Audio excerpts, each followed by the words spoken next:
everyone, and welcome back to another episode of the Tetracast. This is RPG Site's weekly podcast where we get the site staff together to talk about our favorite genre of video games. I'm your host. My name is Brian Vitale. Joining me, we have Josh Torres, A week before Turkey Day here in the States. Mikhail Madnani, What a week. Adam Vitale, It's a long weekend for me. and Chow Min Woo. I'm dead from overwork. Yeah, no Turkey Day for Chow. But yeah, no James this week. He might he's either taking the week off or he'll show up late. I actually don't know. So we'll see if that happens. But either way, this is a pretty casual episode of the podcast, as you can probably tell by the timestamps. A lot of us are kind of wrapping up a lot of games that we've started earlier in the month, or trying to at least touch on as many, back half of November releases as we can. Looking at our outline this week, I know our podcast is always relatively casual, but this is going to be more casual than normal. Not a lot of headlines. We're looking forward to the holidays. We're looking forward to Game of the Year. Obviously, the Golden Joysticks have already happened. The Game Awards are obviously scheduled. We have our own stuff to kind of like work through in the back end for RPG Sites plans. So this is kind of going to be a little bit of us just playing it by ear, just chatting what we're doing, we're looking forward to, getting ready for 2026, all those sorts of things. So it'll be a little bit less structured than normal potentially, but I think we're all okay with that. Starting out, I guess I'm just going to start out here, Adam, with what the opportunity that you had over the last week. I know normally we start out with games we've been playing, but this one I think is kind of like the biggest topic for this week's podcast. It actually is about a 2026 game, so I think it's okay to talk about that first, and then we'll kind of go round robin about what we've been doing, what we've been playing, wrap up a few loose ends. But you had the opportunity to go out to, I believe, San Francisco and see one of our most anticipated early 2026 titles, and you put up a couple of features on the site for Nioh 3. I believe it was San Francisco. Now I'm second guessing myself. Was that the right destination? Is that where you went? Yes, it is. Okay, I didn't misremember. But yeah, just I know Nioh 3 obviously is a game we're looking forward to, not a game we've played, but you were able to have a pretty long hands-on session. I know you've been a big fan of the first two games, and you've played a lot of other um, titles from the same studio. So you're a good person to send out and kind of give our impressions of Nioh 3. And I know it's not new to any of us. We've seen Bandai Namco market it, talk about it. It's kind of Koei changing Tecmo. its gameplay style. It's no longer Koei Tecmo, the other two named studio. No longer selecting missions from a map. It's going to have a more open world design. We saw them do that with Rise of the Ronin to mixed results. So you've had a chance to interview the devs as well, but just wanted to get your thoughts here on the podcast format about what you saw, what you thought, your impressions, and what you're looking forward to seeing next year. Yeah, so Koei Tecmo invited us to check out Nioh 3 at their offices in San Francisco. It was kind of a one day in and out sort of trip for me. I live in Boise, but it's like a 100-minute flight, less than 2-hour flight from here to San Francisco. And one thing I actually didn't realize until I got there is that Koei Tecmo's offices in San Francisco are like 10 minutes from the airport. Like you can almost walk from the airport to Koei Tecmo's offices. So stopping by their offices, and I got to meet some of the key staff at Team Ninja, which I'll go into in a minute. And I got to check out real quick. I'm real glad that we had that the air traffic controllers were like, oh yeah, that was all resolved by the time you left, and you didn't have to deal with that in the middle of. I'm glad your thing was not 2 weeks prior. I guess I'll put it that way. No, it actually was something I was slightly concerned about, like with the shutdown and everything. If that would have delayed it or affected it, especially since my timing was pretty strict in terms of when I was getting in and getting out. But anyways, not a problem, thankfully. But so basically the big reveal this week, if you haven't been paying attention, is that the big reveal with Nioh 3 this week was that it'll also include the Bakumatsu era of Japan's history. So that's like post Warring States period, kind of 19th century almost period of Japan. And so this is actually the same period that Rise of the Ronin takes place in.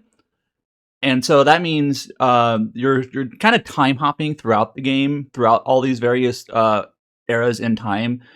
If you haven't been paying attention to the what the story premise is in the game, the character that you play as, Takachio, is basically going to be elected or named. I don't know how it works. The next shogun. You get to get chosen as the next shogun, and but he is basically usurped by his younger brother, who has basically called upon the forces of hell and demons and yokai and whatnot to do this.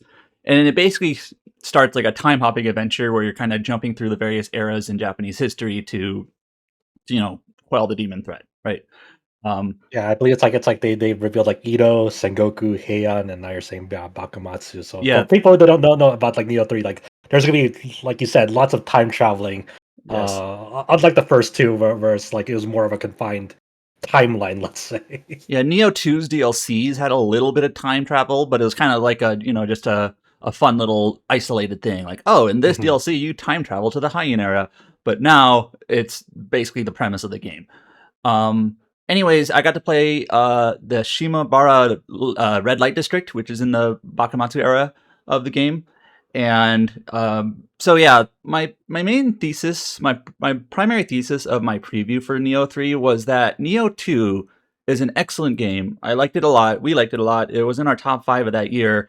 But we kind of all agree that it is more of an iterative sequel on top of Nioh 1. And I'm not saying that as a bad thing. It was mostly like a refinement of what was already there. Of course, it had a few additions. It had some small changes and whatnot. I'm not saying it was exactly the same, but it was mostly a refinement, right, on Nioh 1.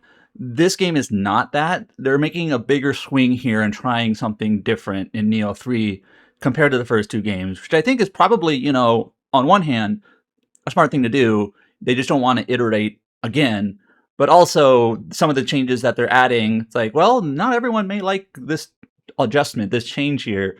So there's two big ones. One, and these are not new, but I got a chance to see them for myself. One of the changes is this sort of samurai style, ninja style duality that's in the game now. And so samurai style is basically how the earlier two games worked. You have your couple of different battle stances that affect your animations with your different weapons. You have your ki pulse that you press a button after you do combos, and that helps you regain some of your ki, which is basically your stamina. And by doing that, with good timing, you by maintaining your stamina better. Of course, it helps basically all over the place in terms of defense and motion and action and whatnot. So that's familiar to those who have played the series before. Ninja style is new. Now I know Nioh 2 had some it had a ninja skill tree. It had some ninja tools and weapons and things that you could kind of incorporate into your battle style if you wanted to. But now it's more of its own little dedicated half of your combat. And so the ninja style, first of all, there is no ki pulse, so your stamina just kind of drains and fills more normally, like more, I guess, traditionally in action RPGs like this. They don't use as much ki as samurai, but since it can't refill it, you have to be a little bit more careful with it. They have all the ninja tools and whatnot. They usually move faster, act faster, as you would expect with the ninja. But they have a couple of other small components and characteristics that the samurai style doesn't have. For example, if you are in the ninja style and you're attacking an enemy from the back, from their rear, you do more damage, and that's not a case for samurai style.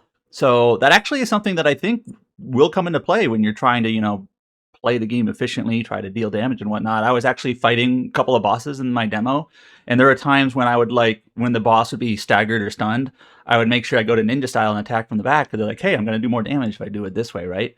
And so there's a couple of small things like that. There's a jump button. Oh, okay. All right. Huh. So I actually was so I was demoing with a lot of the different Koei Tecmo people there, and I was trying to figure out okay, how do I incorporate the jump button into how I normally play these games? Because normally I'm not even thinking about jumping, right? You're thinking about strafing left and right and dodge rolling and defending and whatnot. Now you can jump. And there was actually one of the bosses I did fight actually did have one of those, sort of they had a ring of fire that kind of radially, expands from him. So you have to jump over it or dodge through it. So I'm like, oh, okay, they're actually kind of forcing me to jump here. I think you can also dodge through it, but so only this ninja stance can jump, not the no, samurai. they both can jump. Okay. But yeah, it's just something new, right? And it's such a small thing to say. There's a jump button now. It's like that could be actually pretty significant, depending. It's a funny thing to include because like everyone who's played the Nioh games remembers that like even like the smallest fence that is in your way, you have to like run around it. You can't like just hop over it in those like games because they have very like tight stage designs that they want you to traverse it in a certain way. There's no way to really like hop over something if it's meant to be as an obstacle in your way, even if it's like a waist high like wall, that you could easily hop over. That's like, okay, I guess I have to run around this now. But yeah, so that's one of the main changes is this new samurai ninja duality.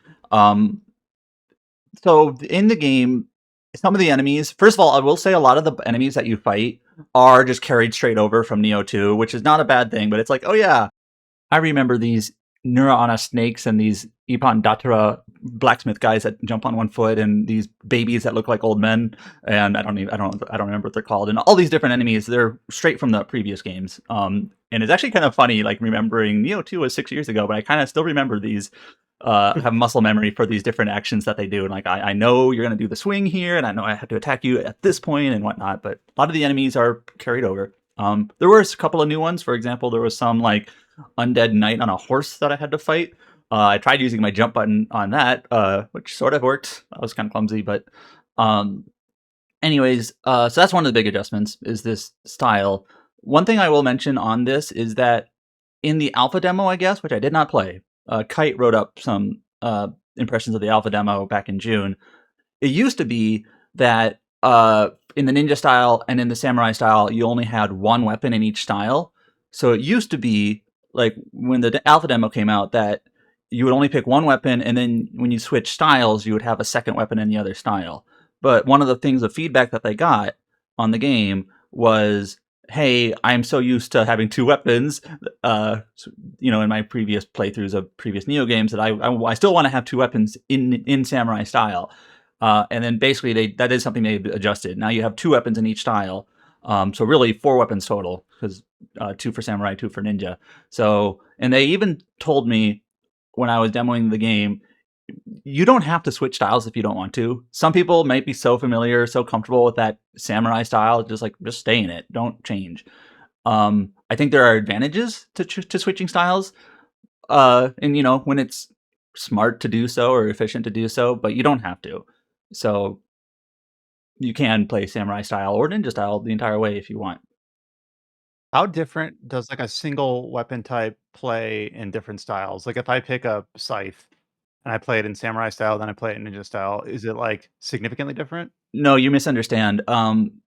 There's like 8 weapon types for samurai style, and then there's 8 separate weapon types for ninja style. So Oh, they're okay. unique across styles.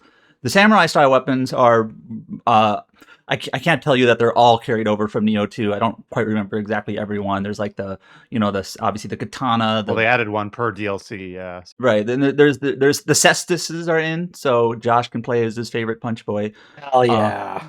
Yeah. And then the ninja weapons, I think, are mostly new. And it's mostly like an animation thing, right? Like ninjas have like ninja claws, which are kind of like cestises, but of course, the animations aren't the same, right? And they're faster. And in these games, your animation is really one of the crucial parts of combat is knowing how long an animation takes or an attack takes, how far it hits or whatever. So yeah, you would pick 2 weapons for ninja, 2 weapons for samurai, and then you would have 4 weapons total that you're basically working with. So that's one of the big changes with Nioh 3 is this dual style. The other change that is going to be a more significant change, and it's also the one I'm more like hesitant on, is that it now has these more like open zone fields. It's not like Rise of the Ronin where it's like a almost practically open world, but basically the levels in these games are more like open fields instead of like the more stage-based levels of the previous Niohs. I also admit that this is one of those things that's somewhat hard to judge in a 3-hour demo because this is more like a long-term sort of structural thing, right? Not the immediate, in front of me playing a demo kind of thing that you can evaluate so easily. But so I'm running through this red light district. In some ways it does feel like a Nioh level in that, like, for example, you run into a shrine, and shrines in this game are like your bonfires, right? That's where you can level up, replenish your healing flask, do some character adjustments and whatever. And then I see there's like a door to my left, and I'm like, aha, that's a shortcut door that I can't open from this side. I need to figure out eventually how to get around to the other side, open the shortcut, and get to my shrine, right? And that's very Nioh, right? In terms of, you open up your shortcuts through your levels that you can traverse them more quickly and potentially get to the boss quicker, or whatever enemy kills you, to regain your Amrita or your souls if you forget. But yeah, so in some ways it feels like a Nioh level, but it is definitely significantly bigger than like the stages in previous Niohs.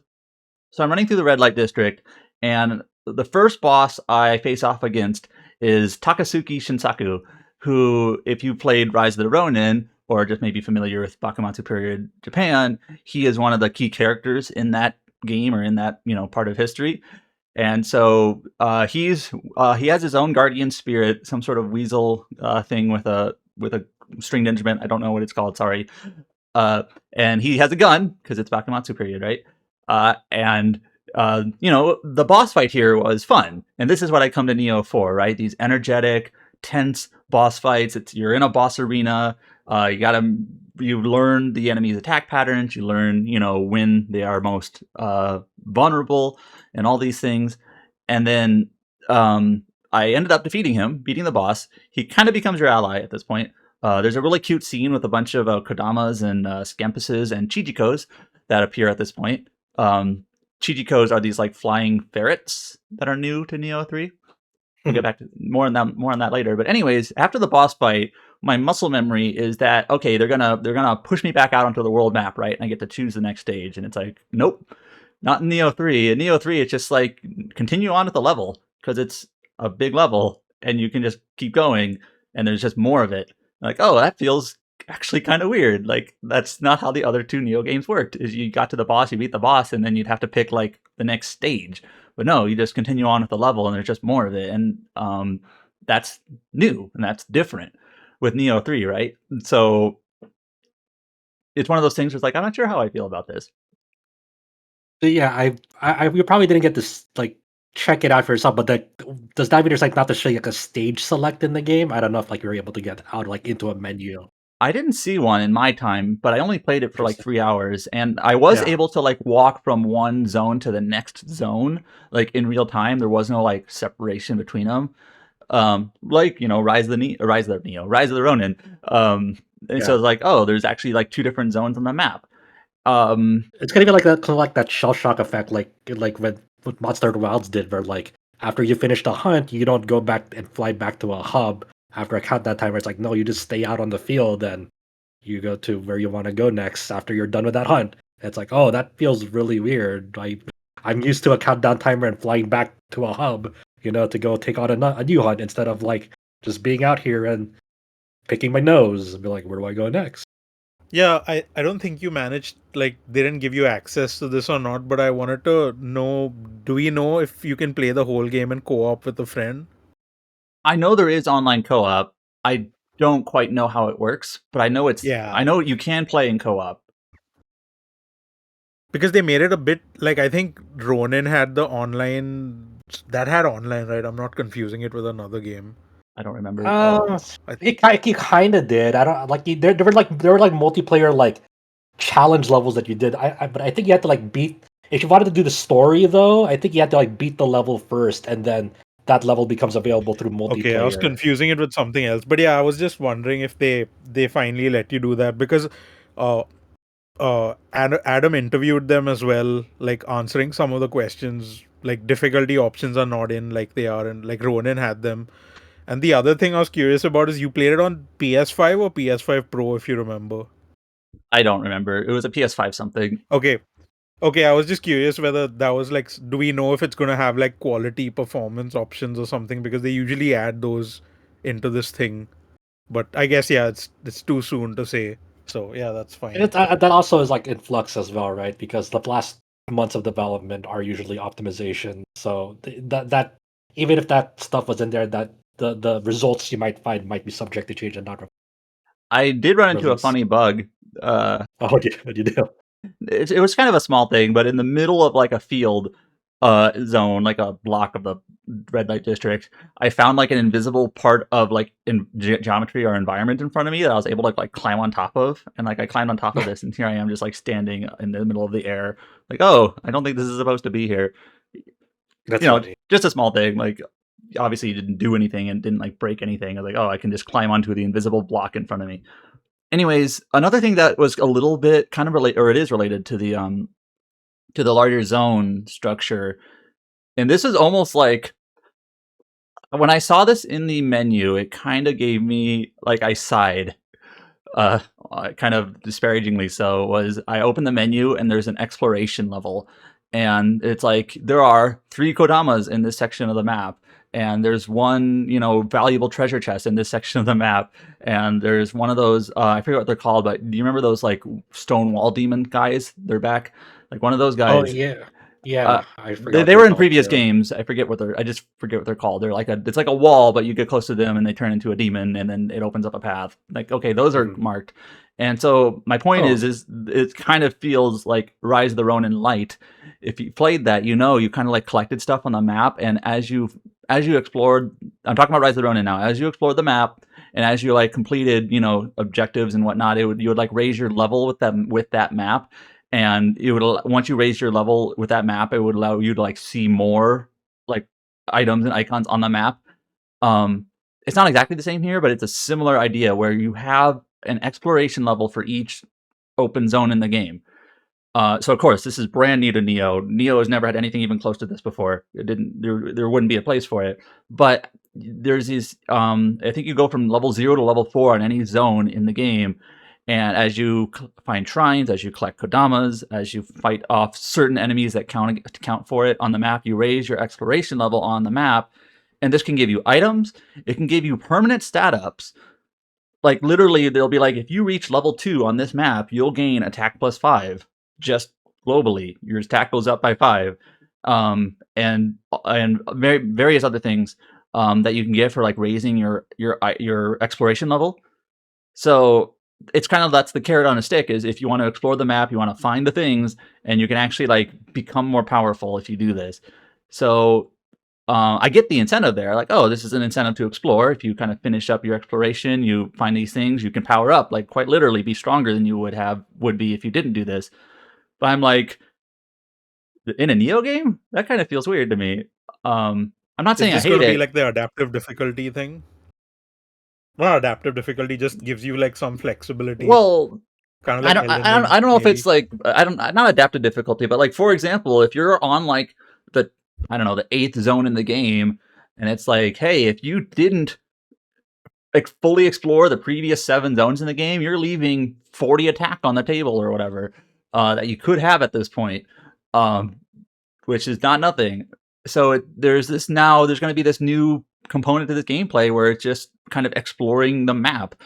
Nioh games always had like this level design where, of course, there are some maybe chests in a level that might have gear or whatnot to find, but you would explore a map for like shortcuts and things to get to the boss, but you wouldn't. It wasn't like a collectathon in any sense, but now it kind of is, at least a little bit. So that's new and that's different. And I'm not saying I hate it, but it's also like this isn't really one thing that I was clamoring for either in Nioh. So that's gonna feel different.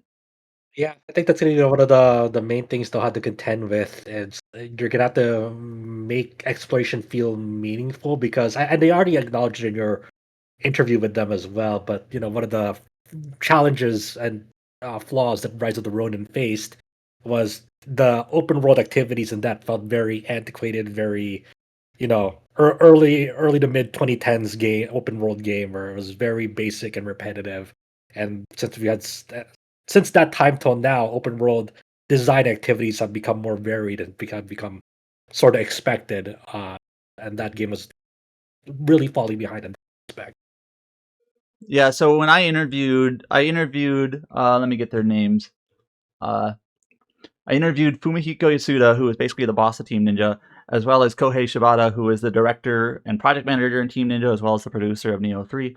And I believe it was Yasuda who basically said They wanted to balance the density of levels that Nioh is known for in its like level design, but add this new exploration element and component to the game on top of that. So, I mean, of course, it's what he's going to say. He's going to balance it. And I think inevitably, no matter what, that when they made that decision that this is what they want to do, it's going to feel different. But it's one of those things that I'm going to have to kind of sit with it for a while and see how well it works in terms of pacing or whatever as you play through the game. If it feels like you're just running, what I don't want it to feel like is if I'm just like icon hunting on the map, like going from icon to icon just to pick up the thing and go to the next one. Because Nioh never felt like that, right? And open world games don't feel good if that's what all you're doing is just going from icon to icon. And it's not, the zones aren't like as big as Rise of the Ronin zones, but they are definitely bigger than like Nioh stages. But yeah, that's a big difference.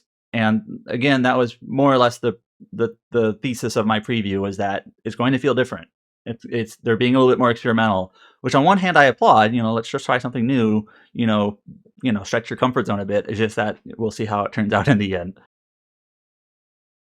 Yeah, this is like the transition from Rise of the Ronin to Nioh 3 is a really interesting one to me, because but before Rise of the Ronin, people were thinking like, are there gonna be any supernatural elements to it like Nioh? Like I wonder if it's like a hidden thing inside that game, whatever. But no, Rise of the Ronin for the most part was pretty down to earth. There were definitely some wacky stuff to it. Like I remember a boss having like rocket boots, for example, and then like, oh, this is kind of out of nowhere. And there were definitely some on the fringes, like like some Nioh cameos in there that lead, but it's never like the main focus of the narrative or whatever. It's a very down to earth, realistic drama for that time period.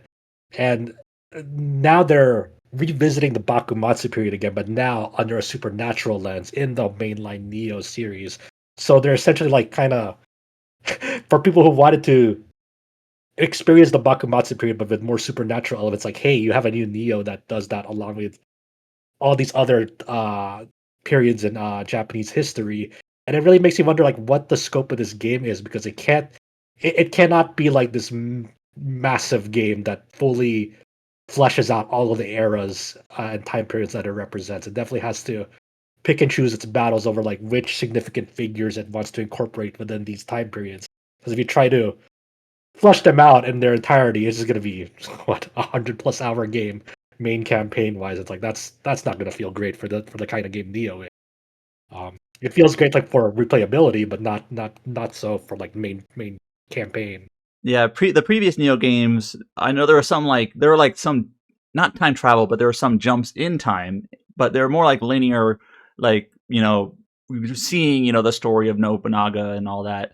But now, like in terms of like the setting of the game is going to feel a little bit mismatched, maybe because you are jumping through time, and maybe I'm sure you'll see Nobunaga and all these other characters, kind of in more like a cameo sense. But really, the story is going to be following your main character Takachiyo facing off against his brother Kunimitsu through like this battle through time or whatever.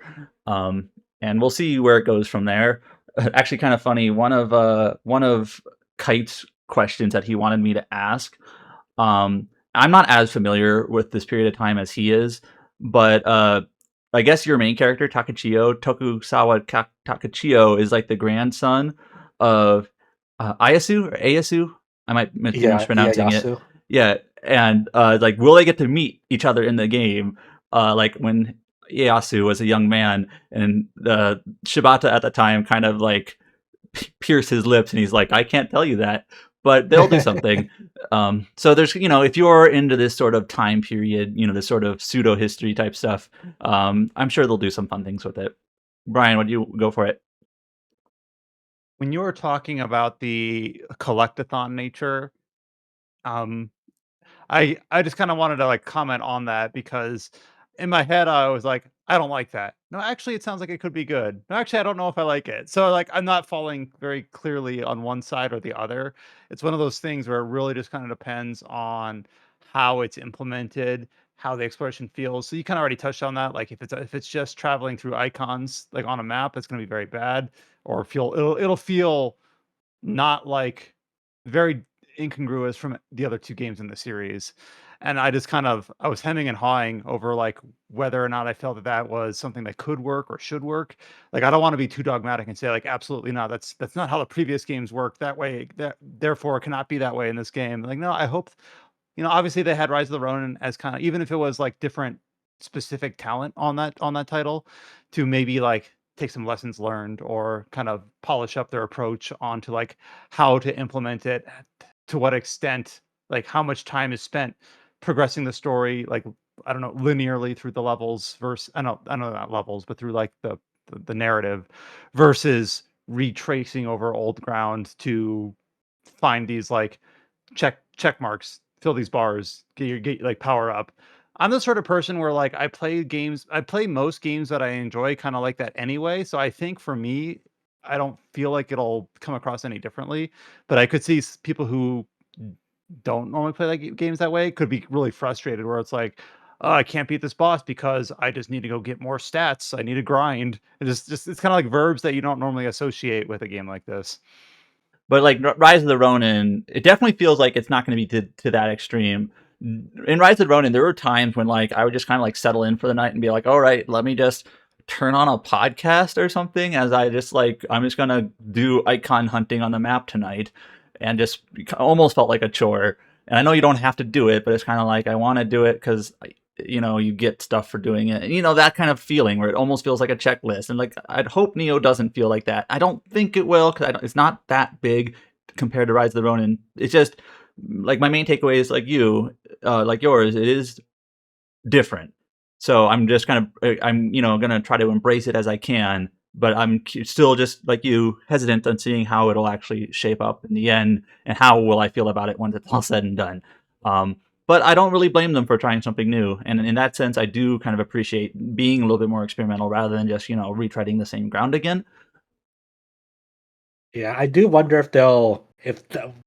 I'm surely one of the reasons they went this route. Like I'm sure the success of Elden Ring like influenced their decision to some extent to go this direction. But I do wonder if there were like some sort of non-linearity to like what bosses you can tackle like Elden Ring. I imagine that if they look to that as well, be like, okay, in some respects, people found Elden Ring easier than previous Souls games because they did have the option to go in a different direction and maybe tackle a different zone that is like more in line with like their stats and their loadout, and they just found the general layout and boss layouts easier. So when they naturally powered up more in that direction, they could now revisit zones that they had difficulty in. Now, now powered up, so it's easier for them. I do wonder if Neo 3 will go in that direction as well, in terms of how you just tackle the game overall. Speaking of that, when I was exploring this red light district, I was just kind of wandering, right?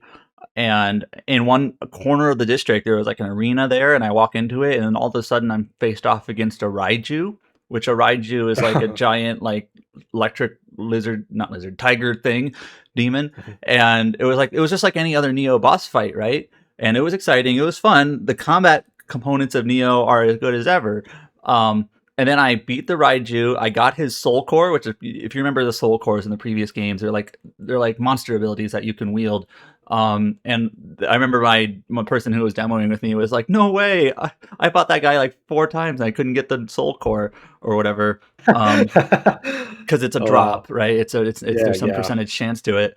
But anyways, I beat this Raiju, and then to me, it felt like it was just a totally optional encounter that I ran into in the middle of the battle or the middle of the area, and it was just kind of just sitting there, and you run into it, you fight it, you gain experience in Amrita and Soul Core in this case, and it's just like that sort of thing where depending on where you explore and what you happen to pick up and whatnot can pretty dramatically change your character's aptitude or ability, right?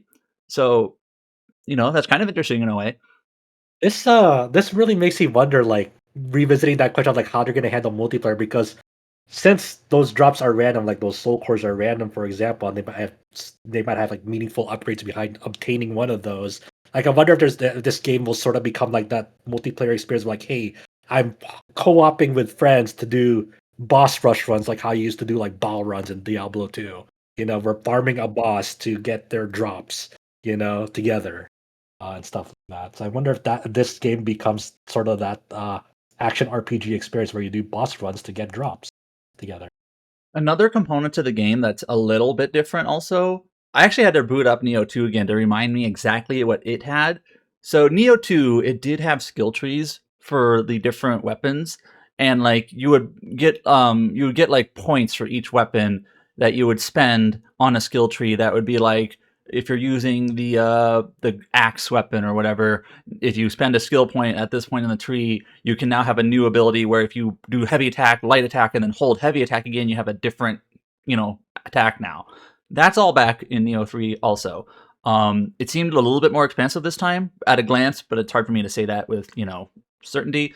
But one thing that is also new is that do you now have like it's not part of the weapon skill trees, but there's a different set of skills that are more like passive skills where I'm going to be a little bit vague here and I apologize for that, but like you have like 20 points to spend in total, and you can like equip these different passive abilities on your character that take up a certain amount of those points. Like this passive ability maybe makes it so your stamina refills slightly faster. That costs 4 points, and so you basically kind of Lego brick your way to like your 20-point maximum, and you can kind of toggle these on and off as you choose to like set different passive abilities for your character. And I don't know if you gain more of these over time or whatnot, but it's like it felt like an expansion to me of like the skill systems in place. I guess we're RPG sites, so this is more like role playing type of character build kind of thing that I'm pretty sure was not in the previous games at all. And I don't have more specifics than that, I'm afraid. I didn't look at this too much, but there seem to be even more elements in place for like skill selection, ability selection, and those sorts of things in terms of building your characters. I asked Team Ninja about this, and they basically said yes, this is something they wanted to do. They wanted to have more like customization in your character abilities and things like that. And if you are, the type of character or type of player who likes to mess with these sorts of things, you can find, synergy and, abilities for your weapons, abilities for your ninja and samurai style and things like that might, kind of stack with each other in the right ways to bolster yourself when you change styles and whatnot. So I wanted to mention that that's there, but I didn't really get a good deep look at it. There's only so much you can do in a 3-hour demo, but that'll also be a little bit new. Also, so enemies in this game, the previous Nioh games had this also where enemies, they'll have their like heavy attacks that they do where they glow red for a moment to kind of clue you in. This is an attack that you cannot guard against, but you can parry it. And in this game, the main parry button is your stance switch button. So, for example, you have what is it, Ipandatara, about to attack you with his big heavy attack, and then you press the parry or the stance switch button at the right time. You'll switch from samurai stance to ninja stance, and you'll parry their attack while you switch stance. I think there are other ways to parry as well, but that's like the primary way to parry, and that kind of feels like to me, sort of an incentive to have you have some sort of cadence between the two stances that you're playing. And when you switch stance, usually your other stances like I don't quite remember off the top of my head how stamina works exactly, if it's like separate between the two stances or not, but there's definitely this cadence that when you do the parry abilities, you're switching stances. So I did find myself switching stances pretty much every time I wanted to parry. I think there are other ways to do that without switching stances if you just really don't want to, but that's how I did it. Anyways, I think that touches on most of the main things that I got to play in the demo. I'm still really looking forward to this game. I'm sure I'll enjoy it to some degree, no matter what, because I just really love Nioh's combat styles and character build type stuff. It's it's just kind of the big question mark on the new things they're trying that I'm curious about. Yeah, I think my main worries are one, hopefully it doesn't feel like you're playing like half a character if you just want to play as just one stance. Hopefully you don't feel like I feel like I'm handicapping myself by not touching this other stance at all. It feels like I'm playing half a character. Definitely a real possibility. And two, they lightly touched upon this in your interview, and of course they answered it like this. We'll see what happens when the rubber meets the road when it comes to how this game will run, especially on PCs day one, since this will be for the first time in the mainline Nioh series a day and date release between PlayStation console and PC day one simultaneous. And historically, the Nioh games, even Rise of the Ronin, like had pretty severe day one PC optimization issues that some got fixed, some didn't. Um, and I know they answered favorably, saying that we're making sure it's going to be in a better state this time around, especially since they're launching simultaneously. But also at the same time, when they share the PC requirements of Neo 3 out on Steam, James mentioned on his Blue Sky the hey, 6700 XT 3060 Ti for 1080p 60 on the standard preset with upscaling. That's a pretty hefty requirement just for 1080p 60 standard with upscaling. Like, It'll be good. I'll try it on Steam Deck. I Yeah, believe in Team Ninja. yeah. They've We'll never see. let me down. Yeah, nice sarcasm. I didn't on have that, time to but ask them about Steam Deck. Sorry. yeah. So I don't think that's gonna happen after seeing the requirements right now. I don't think it's gonna be playable on most handhelds, to be honest.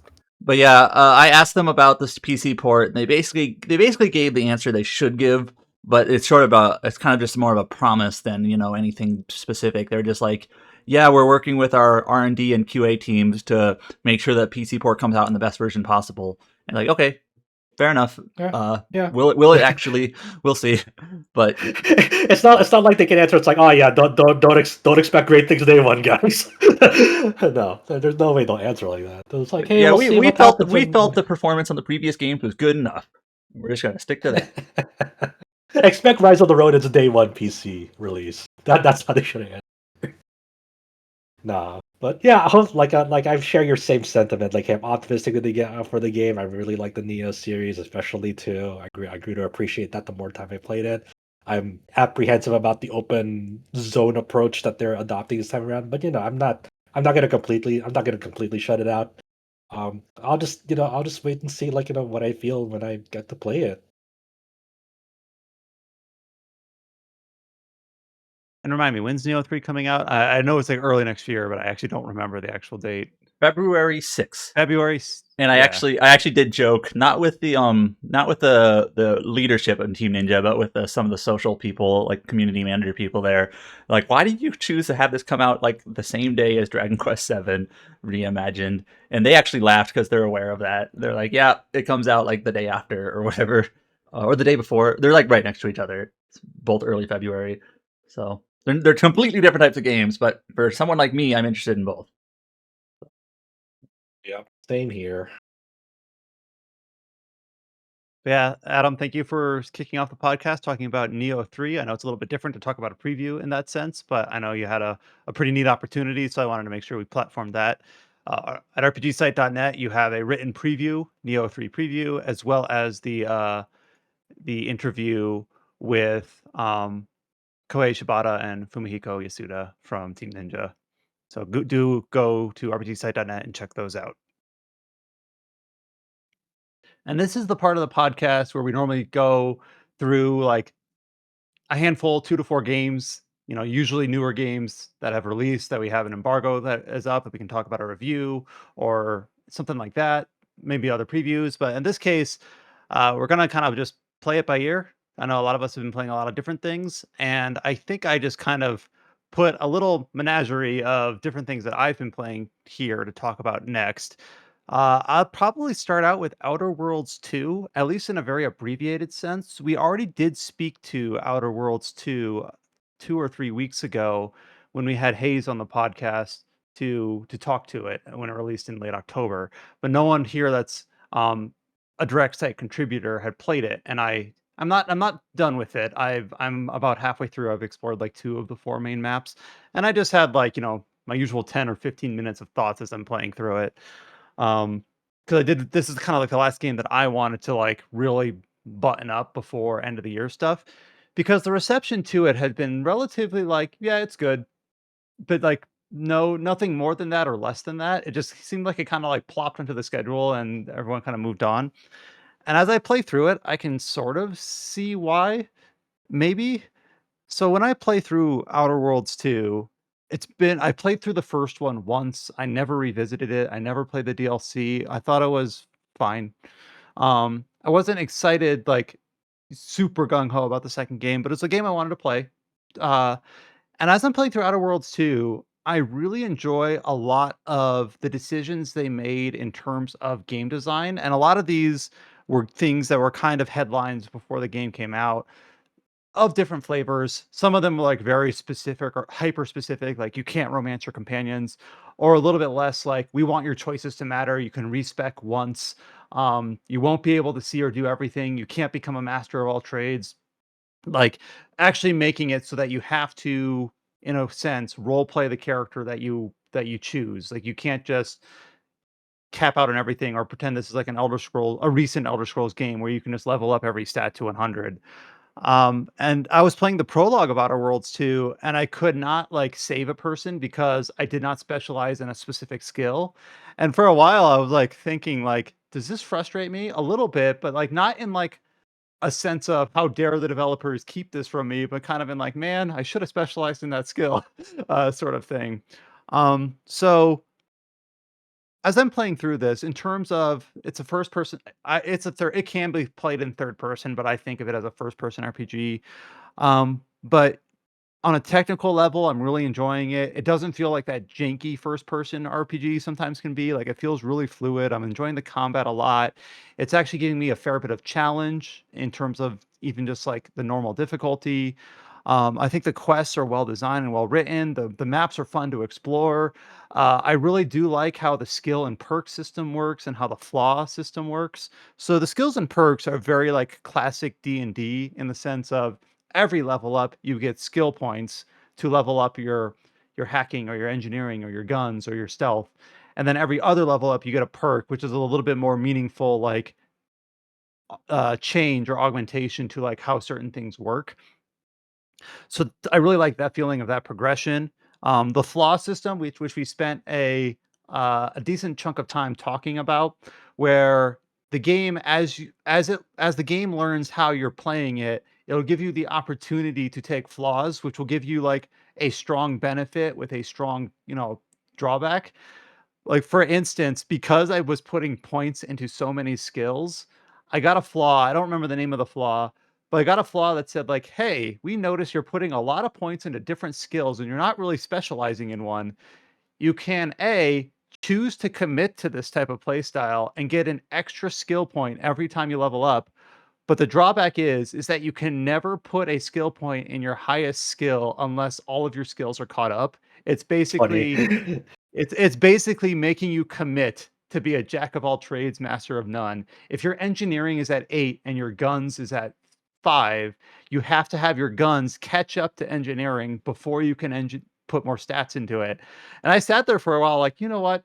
To hell with it. I'm gonna live with this." So basically, I'm now committed to like that play style where I have to level up all my skills evenly. And there's other things that we talked about with Haze, like you move faster while crouching, but whenever you stand up, you like make a loud sound because your knees pop or whatever. And it's quirky and it's a little bit like very very silly, but that's kind of the tone of that the game is going for. Um, and there's a lot of flaws that I got one for reloading my gun too early. Like I always fired 3 bullets out of my 10 round magazine. And it's like, "Oh, we notice you're reloading your gun before it empties the clip. Now we can give you a flaw where your gun holds a 50% larger magazine, but if you ever do let it run out, you'll have a damage penalty for like 8 seconds." And I think a lot of that stuff is like really clever, and not a lot of other games do that. It's kind of something that is, emblematic of this series. And I think it's fun and different enough that I don't mind it. It doesn't like it's not blowing your mind, but I think it's a fun little twist on some well-worn systems. The one thing about Outer Worlds 2 that I think kind of puts into context why I think its reception has been relatively muted, despite being relatively a strong critical performer, is that I do believe just the general concept of the game. Obviously, this is a sequel to Outer Worlds 1, which is a smaller scope game, originally published by Private Division. We kind of went through all of that. We talked about like the incongruence of this like being a satire on like hyper capitalism, corporate, super propaganda, like all that sort of stuff. And as I play through it, I find that a lot of that is really just not sticking. Like it's not something I find myself actually like invested in. Everything about the gears and mechanics underneath I'm really liking, but everything about the setting, the tone, all that stuff, I'm just like, this was kind of a one game concept, and seeing it in a sequel is really not doing it for me. It's not bad, but I'm just not invested. And that's one of those things that's hard to like put into like rationale. Like, why are you not invested? And like, I don't know. I'm just not. I'm just not. Clicking with it. It's not really detracting from my enjoyment, but it's not elevating it either. But I do feel that if you were able to magically transform this game into, I know I don't want to like stick too much into just like everything has to be an existing IP. I do like new IP, but I just feel like Outer Worlds was kind of a known commodity and not one that lit the world on fire. But if this was an original IP or an IP that people had more fond feelings for, I do think it would have made a bigger splash. And I'm not just saying that cynically. I'm saying that even like if this were, I'm just going to throw out some random IPs. If this was a Star Trek game or a Star Wars game or original IP or a Fallout game, in terms of just like replace the factions from Outer Worlds with factions from those IPs, I think I would have been more invested. And you could say like, Brian, that's really shallow, but I'm just trying to contextualize like why isn't this sticking for me in terms of tone, in terms of why don't I care about the story or the conflict or the characters as much as I wish I did. So as I'm halfway through the game, that's kind of what I'm feeling. It's like I don't really care about Auntie's choice or the Protectorate or this like colony or the fact that the premise of the game is that there's these like weird space rifts that are going to like tear it apart, and that's running in the background between like this war between these super capitalistic satire where these characters don't act in believable ways. They're acting often in very silly ways, which has gotten me to chuckle a few times, but then it just makes it hard for me to take it seriously when the game wants you to. So that's kind of just my, stream of consciousness thoughts on Outer Worlds 2, where in terms of like being an RPG, I love everything about it. In terms of like giving me a story I care about, it's really just kind of falling off my plate. So that's where I'm at with that. Do you think it would have been better served if like they just decided, hey, let's just make a new IP again, not like have the Outer Worlds in the title, make it have another combination of words that's not Outer Worlds. Do you think and then do you think it would have been like done better in that respect? Because like I feel like Outer Worlds 2 in some respects is sorta kind of still suffering from the burn that people felt in the Outer Worlds 1, where like a lot of like it was a very divisive game, not really universally loved, and maybe still having that same like still with the lingering sentiment from Outer Worlds 1. People still feel like apprehensive, like is this really that much better than the Outer Worlds 1? It's hard to know for sure, but I honestly, as I speak into the microphone now, having not finished the game, and I've only been playing it for like 18 hours. It's not like I've played through this game 3 times and I know all the nooks and crannies, but I do think that's probably the case. Like Outer Worlds 2, oh, I haven't played the first, or I have played the first and I thought it was okay. And even if this game is mechanically better in so many ways, I'm not saying like, oh, this game's amazing. You don't have to play the first. This game, like, because this game does stand on its own. It doesn't really tie into the first, but it has the same like tone as the first. The super satirical, goofy, tongue in cheek, doesn't take anything too seriously, which I do appreciate that in spurts, but I don't know if they struck the right balance for me. If this was an original IP and it was called something different, Rifts in Space Time Exploration Zone, what that'd be a terrible title. But like if it was called something different, but not only that, I don't think if you presented the same game with a different title, that would be enough. Like you'd have to. It's weird because like is Brian saying that every game has to take itself super seriously? Like, no, but whatever balance they struck with this game is just not doing it for me. I've played silly games, and there's parts of this games that I do like, but just it did not click. But I It do seems think like it would have the been better as an original IP. Go ahead. Go for it. One thing that you said in the chat in our RPG side chat was that you felt that the original game was like kind of a one game concept, but here's now a second game with a similar concept.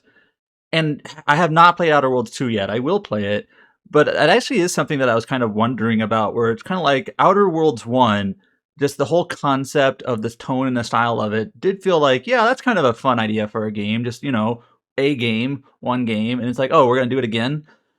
Like, how is that going to work? And is that going to work? And for you, it seems like the answer is not so much. Just having that style in a second game, even if everything else is better, like mechanically, RPG systems and balance and all those other things, like when you have the same style again, like has it worn its welcome by now? I don't know. I haven't played it, but for you, it seems like the answer it kind of has. It maybe wasn't worth having a second game with the same style. So And not only that, but, like, you could say, like, "Well, I haven't played the first game, so therefore it's not gonna be old hat for me." But, like, even the first game, it's not like, "Ha, this style is the greatest thing ever." It was just kinda like, "Eh, it's a different idea." So, and that's like, the same thing again. And it's not bad, it's just not something that I think really endears to me. Even if this was the only game in its series, it's basically I think the main thing is that in order for it to be silly, a lot of the characters don't act in believable ways. They act very over the top or very, like, just to be blunt, very stupid, like, in terms of, like, no one would actually rationalize that way or have their priorities set in that way, or so characters don't act believable, we call this holding the idiot ball. Everyone's holding the idiot kind ball. of. And, I don't it's been a while since I played Outer World ones, and they kind of explain that a little bit by the fact that they're, like, it was something to do with the ships that transported them, or the fact that their nutrition was super terrible, like, because they were eating, like, flavorless slop and their brains were rotting. They tried to contextualize it slightly, but it's even with that all factored in, it's just like sometimes a game is just like when a person tells you 10 jokes in a row, you're like, "All right, please take something seriously." I am enjoying it a lot. Like, this is going to end up I don't want anyone to walk away like, "Wow, Brian can't take a joke." This is probably gonna end up in my top 10, but in, like, the back part of the top 10, mainly because as an RPG, as systems go, in terms of mechanics, in terms of gameplay, I'm loving pretty much everything about it, which is kinda the same way I felt about Avowed, which is interesting because normally Obsidian for it has always been the opposite, where it's like Yeah. they tell a really good story with really good characters, but the game is a little bit mid or jank. Where here, I really do feel the opposite, where it's just like I could probably just like listen to a podcast, not because I'm doing exploring in a Rise of the Ronin map, but because I don't really care about the story. Like, oh, I'm just gonna play this and explore the maps and mess with weapons and mod some armor and try some things. And oh, one other last comment on this game is for better or for worse, you pretty much do have to have some combat ability. Like, this is not a sort of game where you can be like, I'm going to be a pacifist or I'm going to sneak and stealth everywhere. There's a few parts where it's just like you are going to be in a cave full of giant spider beasts. And if you do not have some training in explosives or guns or melee, like you can't play this game as a non-combatant. At least I'm not gonna say you can't. I feel like it would be difficult to play this game as a non-combatant, where for certain RPGs, it feels like a blemish. Like, oh, like I have to invest some of my level up perks and stats into like combat related things. I don't want to do that. It's like, as far as I can tell, you kind of have to. And I'm sure as the game, is out, people will find ways to like do pacifist runs to the highest extent or tricky combat situations, find ways to do them even if you aren't skilled in those things. But it would not be for a first time playthrough. Nice. I think the shining aspect, and oddly enough, like as you're talking about this, like in my mind, what game you want is something with a Avowed's narrative with Outer Worlds 2 gameplay, and then make that mush them together, and you have a game that shines in both aspects. Like fucking awesome. But I will I do, say, yeah, but I do think like the aspect of Outer Worlds 2 that I do hope that like more games start experimenting with, like where it's applicable, is like trying to find fun ways to contextualize your gameplay style and like make that into like a mechanic, like how the flaw system works. Because you do this thing so many times that we tracked it, you have the option to now get this flaw where you'll get something out of it that's beneficial, but you'll also get something that like you'll have to live with as a consequence of taking this flaw. And one thing that I believe we talked about with Hayes a few weeks ago is that there is a flaw where you have to take flaws. Like, I'm gonna try to contextualize that for people who haven't played it. Normally, when a flaw pops up, you can choose, "Yeah, that sounds like a trade-off I'll take," or, "No, I don't wanna commit to that." But there's a flaw that says that you get early on that says, "Hey, we noticed that you might be flawed." You can commit to, like, taking every flaw you end up getting assigned. You have to take it, but as a return, you'll get, like, way more perk points. So imagine, like, "We notice you crouch a lot." Now you don't get a say in it. Every time you crouch, you're gonna pop your knees. "We notice that you skip through dialogue a lot." Now you don't have a say. Every once in a while, we're gonna randomly choose a selection for you.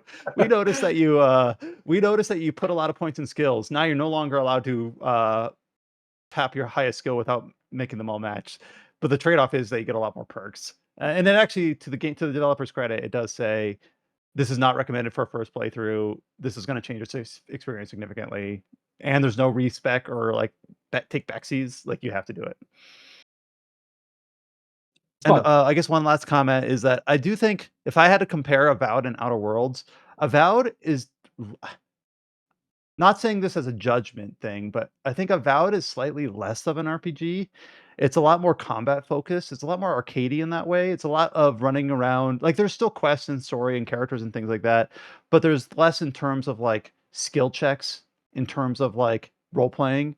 It's more you have I think it's just 3 basic attributes, like melee, range, and magic, and like a very basic perk tree, and going around getting unique weapons and uh, figuring out like your combat style. Where Avowed is a little bit more balanced in terms of like there's a lot of quest progression that involves talking or learning information or having a skill check or lying to someone, and it feels like I think I like that style of game more than Avowed, which is a little bit like it's got the RPG trimmings, but it's a little bit more action focused. So that's how I'd compare them in like a single sentence. And then very quickly, because I know I've already been talking for a fair bit, the other game that I finished, well, had mostly finished that came out in last October. This is my yearly check-in for Guild Wars 2. Guild Wars 2 had one of its yearly expansions released in late October called Visions of Eternity. And this is kind of like the third in a series of their yearly expansions, which I know for people who aren't in the space, whenever a game like Elder Scrolls Online or other, service games go to a model like that, it's kind of like at least I kind of consider it in the wind down period, like, oh, it's not a real expansion because they just put out a new one every year. And I'm not going to say that's true or that's false, but I do know like that's kind of the sentiment. And not only that, but the first two yearly expansions, Secrets of the Askir and Janther Wilds, they both, without getting into too much detail, they both started out pretty strong, Janther Wilds more so. But then, like within the post-patch updates, like what Final Fantasy 14 would call like the point one, point two, point three, they really dropped the ball in terms of like, oh, the boxed release that came out, towards the end of the year, really good start. But then as the story that concludes in the patch updates, really weak finish. Almost feels like they put their A team on the big release that you got to pay for, and then they put their like junior developers or B team or people. I don't know that for sure, but like maybe they have less resources or less time or a lot more boundary conditions in terms of what they're able to work with. When they have the quarterly patches, it just feels a lot more thin, a lot more threadbare, not as well thought out, less spectacle, less meat on it. And so for Visions of Eternity, as I played through it, I think it's out of the most recent expansions for Guild Wars 2, I think it has the strongest opening of any like of these 3 expansions of over the last 3 years. But I just hesitate to, like, hold on to that too tightly because the proof is gonna be, like, can they keep it going, or are they just going to drop the ball again as the post-patch releases come out? But to try to explain why I think the box release of Visions of Eternity is stronger than the other 2, I think it's because they've returned a little bit to their roots in terms of storytelling. In Secrets of the Obscure, they introduced a completely new enemy faction, so you had no rapport with them. They were just demons from a demon world. For the most part, they were just kind of this isn't entirely true, but for the most part, you could just kill them indiscriminately. They had no strong motivation other than they wanted to, like, take over the living world, basically. And then in Janther Wilds, most of the enemies were titans. They're like mindless beasts that just destroyed everything in their path. So it felt in both cases like you were like exterminators in that sense. Either you're fighting demons or you're fighting titans. And Visions of the Obscure, what you're fighting are a evil like organization of Asura called the Inquest. Asura are one of the playable races, and they're in the base game. Like they are antagonists in the sense that they've been in Guild Wars for 13 years as kind of like a minor, moderate antagonistic force, but they actually have like characters and antagonists that, have motivations that are opposed to yours, that are not aligned with the greater good, even though they might think that they are. And there's just a lot more creative, interesting, nuanced storytelling that you can do with that compared to like, these are Titan, they're mindless, they have to die. So I do think that's why Visions of Eternity, I think at least as the expansion launched, has struck a better chord with many people, is that it has like 3 different antagonists that are all at different rungs of the Inquest, this hostile Asura force that will, like, speak to you and goad you and say, like, "We are doing this for the greater good," or, "Actually, we're on the same side."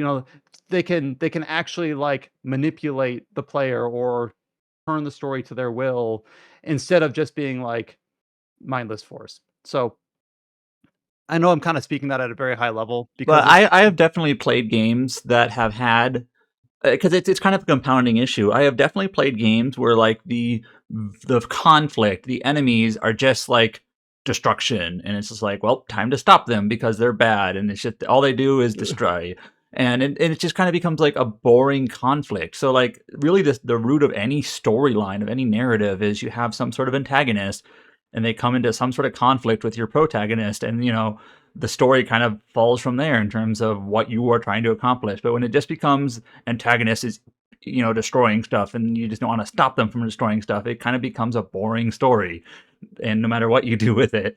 So giving them any sort of like agency or charisma or clash of ideals, no matter what it is, makes it, I think, yeah, again, speaking high level like you are, just that makes it a more interesting story. And to try to put a tiny bit more meat on it, like, for the longest time, you didn't know, who the leader of the Inquest was. They were always an enigma, and you meet them in this. So it's for longtime players, it's like, we're finally revealing who the leader of this group is. And it was kinda like, who's it gonna be? Is it like, maybe it's not even Asura, maybe it's a robot, maybe it's a smart It's computer, me. maybe it's a Skrit. Yeah, but it ended up just being an Asura, uh 'cause some people were thinking, like, it's not even gonna be an Asura, it's gonna be a robot or something like that, like Doctor House or someone that died a long time ago. Um, Mr. House, not Doctor House. Um, but it ended up being an Asura named Vlox. A lot of people were like, "Oh my god, he's voiced by the same guy who does Silco from Arcane." Like, I haven't seen Arcane, so I don't know who that is, but he has a cool voice. Jason Spisak. So if you watch Arcane, and I don't know who Silco is, but I guess the antagonist of Visions of Eternity is the same voice actor, and he's got a pretty distinct voice. And he goes to the commander, who is the player character. Um, Tiny bit of context, I apologize. The Secrets of the Obscure introduce the Wizards, which are basically near immortal faction who have overseen the world of Guild Wars 2 for millennia. And they have a lot of power, but they try to like act from behind the scenes. And for most of the last few expansions, they are your allies. Like they are fighting against the Cryptus and the Titans. The Wizards Court are allied NPCs. But this director of the Inquest is like, he says there are things in the horizon that we cannot have all of the power concentrated in the select few, like the wizards. And the way that it's contextualized in the game is that he's kind of got a point where it's like you have this like, Jedi council who is like, we know what's best for everyone. But do they really? Do you know for sure? Yeah, they've allied with you in the past, but they could do a lot of shit if they had a rogue agent, couldn't they? So it's played off where it's meant to be a little bit ambiguous, where it's just like, does he have a point? Are we really allied with the right people? And I don't know if it's going to be high art, but it's more interesting than what it has been. Um, and I guess here I'll tie into another of the major announcements from this week, which has and there's a fun point of comparison here. So Guild Wars 2, of course, is the sequel to Guild Wars 1. Guild Wars 1 only had a few years of support in like the mid 2000s. Like I think Prophecies released in 2005. I think Nightfall released in 2009. Eye of the North like 2010. I might not have those years exactly right, but Guild Wars 1 was not a long sustained MMO. It had like 5-ish years in the sun or so. Like it wasn't around for over a decade because they quickly moved on to Guild Wars 2. Guild Wars 2 was a much different game. It was more of a traditional sandboxy, theme parky, not sandboxy, theme parky MMO. A lot of Guild Wars 1 player thought that Guild Wars 2 was way too big of a departure. Guild Wars 1 was more of this like based in Magic the Gathering, like deck building sort of front. So there's always been a little bit of friction between the devs have abandoned Guild Wars 1 for Guild Wars 2, which is a little bit more, uh, more generic, and I'm trying to speak for other people here. I guess more broadly accessible, more in line with the other big players, with the WoWs, with the Final Fantasies, things like that. And Guild Wars was a special thing that they just abandoned. Well, they've announced this week Guild Wars Reforged as some sort of relaunch of Guild Wars 1. And as a fun point of comparison, last time I looked, the Visions of Eternity trailer for its most recent expansion with their current game had less than half of the views as the Guild Wars Reforged trailer for this 20-year-old game, which is just kind of an indication of like the appetite for Guild Wars 1 not to have been abandoned. Like it did leave a mark. It had like a cult following, maybe even more than a cult following, potentially more so than the sequel game ever got. The fact that it has less than half it's just trailer views. So I don't know how much you can extrapolate from that. And the idea for Guild Wars Reforged is that they are finally giving it some official controller support, something that neither game has ever had. Of course, people have been playing with XPatter or Steam input profiles or things like that, but not officially sanctioned controller support. And then specifically Steam Deck verified. Like in the trailer, actually zooms out and says Guild Wars will be natively compatible with the Steam Deck, which is of course a posture that a lot of games have been, like contemporary games have been moving to say like, hey, can this be played like not only on a Steam Deck, but now like a multitude of handheld PCs that was not even a factor 5 years ago, right? It's kind of funny because Guild Wars for so long wasn't like a Steam game, which I know Steam Deck doesn't No, it have to be a wasn't. Steam game, but like Guild Wars, it was always its own thing. I know it has a Steam version now, and it has for a few years, but for the longest time, it was not Steam at all. Right. So Guild Wars Reforged got a lot of hype, and once you read into it, I'm gonna be a little bit of a Debbie Downer. Um, for some reasons, but not for others. Like I think Guild Wars 1 is a great game. It's a very unique game. There's not a lot of other games like it that I've played because it's not truly like an open MMO. It's more just for a point of comparison, Monster Hunter, Fantasy Star, those sorts of things where you have a group hub. Go ahead. I actually think Guild Wars, the original one, was ahead of its time. Like I could probably yeah, write in. yeah, I absolutely. could probably write an editorial on this.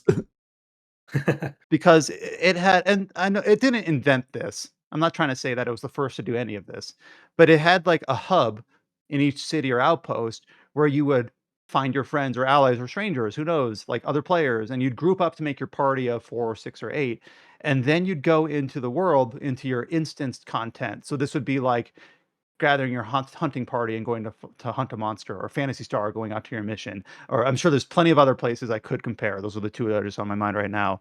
So when you go out into the world, you would not see other players other than those you were partied with. And then over time, they added more henchmen, heroes, more ways to play it solo. And we've seen a lot of MMOs do this with like, I forget what they're called in Final Fantasy 11 or 14 trusts, where yeah, you can still play with other people, but if you don't have 3 friends or 3 friends who play that specific game at the same time you need to, being able to make it more solo friendly. So you can now play the game basically entirely solo because you can deck out your NPC allies all you want. But when the game released, it was go to an outpost, gather your allies or group up with strangers, and then go out into your mission or into your exploration, which would all be completely instanced. Like it would be a server instance for your group. So no kill stealing, no waiting for an enemy to respawn. It was specific to your group, which in 2005 was relatively novel. Um, but Guild Wars Reforged, first of all, Guild Wars 1 has not had a major content update for like 15 years. And I don't know, the Guild Wars Beyond got a few updates, like where they were giving it like post Eye of the North releases.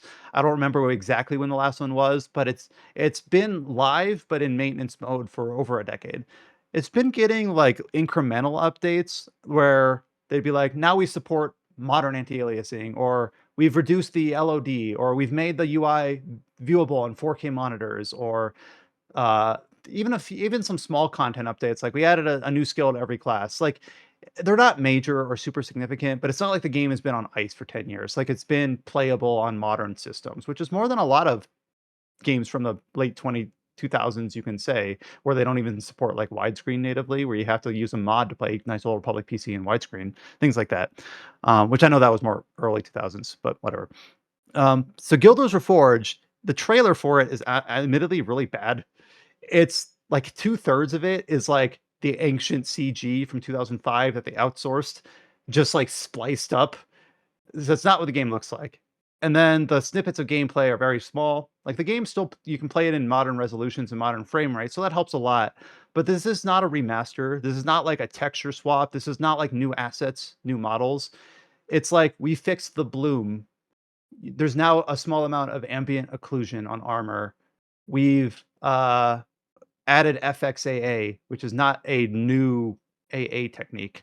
Like this is very minor graphical touch up. This is not a remaster. And to ArenaNet's credit, they never called it a remaster, but the announcement and retitling of it frames it as a remaster. So I'm not saying they're blameless. It's just that when you read like the blog post or you read like the trailer description, they never use the term remaster, but that's very much how they're positioning it. So it's trying to like have their cake and eat it too. Like, well, we didn't call it a remaster, but they're also framing it as something that is worthy of getting a new title and a new art and a new listing on Steam or Yeah, whatever. it's also worth mentioning too that doesn't include all the expansions. It has Prophecies, Factions, and Nightfall, but it doesn't have Eye of the North, as far as I can tell, which was Right. So the final expansion to that. yeah, and that's really frustrating because on Steam, there's the trilogy, which is Prophecies, Factions, and Nightfall. And then Eye of the North is always kind of like that expansion you buy separately. Earlier this year, on the 20th anniversary, they introduced the Masterpiece Collection, which is basically all in one. If you wanted to buy one purchase to get everything, it's that. The trilogy, and I don't think the pricing really matters, but it helps contextualize this Reforged thing. The trilogy was usually like MSRP $30, but you could get it on deep discounts very often. The Masterpiece Collection, I believe, was $40, and that was like, if you want a one-stop, get everything, it's that.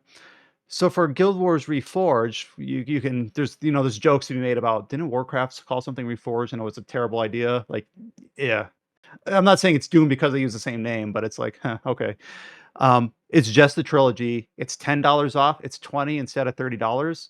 But you could always get the trilogy like at deep discounts relatively frequently. Like people who could have gotten the Guild Wars trilogy for less than $20. So that's not really like a front of the box, oh my god, giant discounts. Like it's $10 off. Okay. And then yeah, if you do want to get the expansion, you got to pay an extra tenner, I think, for that. Like it's kind of like that's frustrating, but it's not a new client. It's not like this is not OSRS. This is not Warcraft, World of Warcraft Classic. This is the existing game. So like that's good if you've got an existing character, but it also means like the economy's not reset. The new players are going to be playing alongside old players for better or for worse. Um, the 20 years issues of like bots having like upended certain parts of the economy has not changed. This is not like a reset or a redo or a separate server thing. It's just Guild Wars patch. Like if you play, especially if you're playing this game with a mouse and keyboard and you're not really interested in the controller input, if you were to download this game and play it now, your experience would be 98% the same as if you waited till December, whatever, 3rd to play Guild Wars Reforged, because it's the same game. It's not a remaster. I'm not saying it's a bad game. It's just the way that they framed it, I think, is inviting people to be disappointed or to be like, "Oh, I thought this was a remaster," or, "Oh, I thought this was gonna be something more than it is."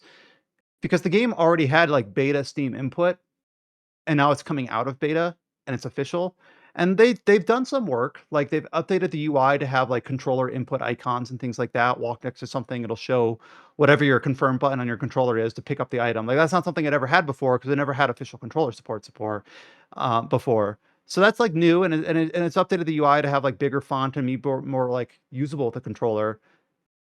But especially if you're planning to play with a mouse and keyboard, it's really no different. Now, people could say, well, could this pay dividends to eventually getting controller support in Guild Wars 2 or getting console support for either game if it's going to support a controller? And the idea is like, yeah, hypothetically, it could. It could lay the framework for that, but they haven't committed to anything. And and to their credit, they're answering the way that they should, is that they're not answering any question like absolutely. They're not saying consoles are completely off the table or controller support in Guild Wars 2 is completely off the table, but they're not committing to anything either, which is very much just leaving the door open. So it's an interesting uh, release in terms of you could see how much excitement there is for it, but it's basically the game that's already available in 98% to the extent. I hope this doesn't come to bite them in terms of like the way that they've marketed it, I think is almost deceptive. I don't Yeah, think it's I nefarious. think most people think it's a remaster. Not necessarily because of they said it's a remaster, but the way that like you said, they framed it, the way that they're marketing it. It's because it's so much of the game industry this is like that's how you would market a remaster. Mhm. Guild Wars is a great game, and I'm glad that ArenaNet still is supporting it. Oh, one other small silly comment is that in their blog post they say like they're working with a new studio called I think 2 Weeks, and they say 2 Weeks has they have 14 years of experience on the original Guild Wars. So that's like 3 or 4 devs, like, with 3 or 4 years each. Like, I'm not saying that's nothing, but it's weird that they decided to put that on as, like, a big bullet point. Like, it's cool that they've got original devs working on it, but it's a small group of people. This isn't gonna be enough people to, like, make a new campaign or to add new content because there is no new content. It's all touch-ups. So, are they gonna commit to new content? They haven't said. It's just touching up. They could have easily called this, like, a 20th anniversary patch for Guild Wars and say, "Guild Wars is Steam Deck verified now," and that would be fine. It didn't need a new name. It's cool, but they're like, "Brian, shouldn't they market their games?" Like, "Yeah, they should, but I don't know if this is the right way to do it." Sorry, I went on for longer than I intended to on that, but Can you still log into your Guild Wars 1 character? Do you remember how? yeah, Okay. yeah, I think because I have, my Guild Wars 1 and Guild Wars 2 is the same account, so it's pretty Oh. easy. Now, Okay. people who buy one on Steam and one on not on Steam, there's, like just like in Final Fantasy 14, it can kinda get kinda tricky. I forget how it works with Final Fantasy 14, but it's like if you get Guild Wars on Steam, you have to buy the expansions on Steam. Like, it's weirdly set up. Now, now I'm trying to. This is a little bit. This is a very tiny bit personal. But back in when we were in high school, we had the same account, but we had separate characters. Are my characters still there? If you play the original Guild Wars, yeah. Yeah, I don't know. I put like 1,000 hours into that game, so it's kind of nice to know that I can still access them through your account. Yeah. Um, but, like, if people bought the Steam version, then they have to get Steam for, like, the expansions and things like that, and I also have heard that if your account has been inactive for a long, long time, people try to log in and say that it's been flagged, like, for something. Uh, I've seen multiple stories of people having to contact support to get their account free. As far as I can tell, most people have been successful at that. So it's not like, "Oh, I had an account back from 2009, but I can't access it anymore." It seems like I did not personally experience this, but it seems like if you email them, they can get it fixed. I was expecting Brian's answer to Adam's question about like, are my characters still there? It's like Brian's like, they used to be there, but I deleted them. I needed the space. I salvaged their armor because I needed the materials. But yeah, so that's kind of what I'm staying up to date on Guild Wars 2, finishing up Outer Worlds 2, getting ready for end of the year stuff. That was my little session of the November podcast.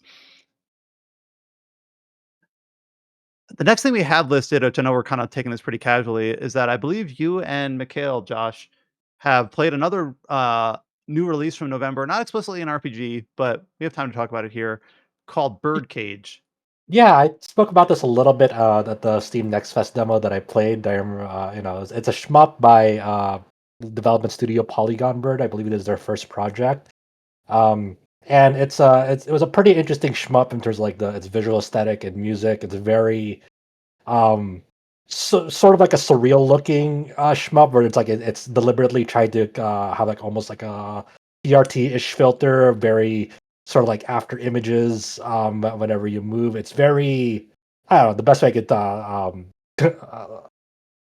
describe it is surreal, like almost a little bit of scanline-y, sort of As old as if school. you're on drugs. As if, yes. Um, and I was able to play this yesterday at the day of this recording, and I was so into it that I just kind of beat it in one sitting. It's not a long game, but it's a definitely challenging game if you're not locked the fuck in.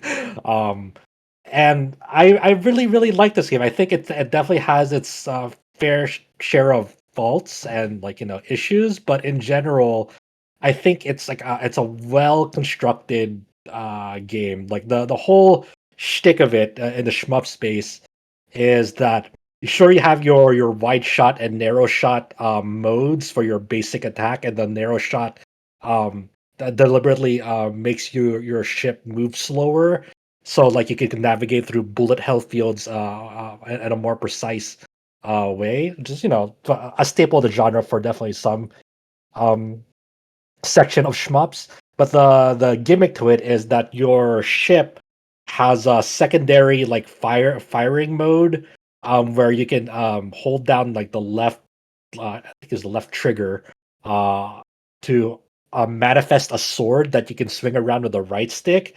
And this has a dual effect where obviously if you're near a thing, you can do a lot of damage with that sword. And then when you let go, it'll like do a sword toss. Even if like you just tap it, it'll just immediately fire a sword toss. But the sword that you manifest is blue, so any blue projectiles coming your way, you can swipe them away and make those blue projectiles disappear. So So it's there's like definitely Radiant Silver Gun.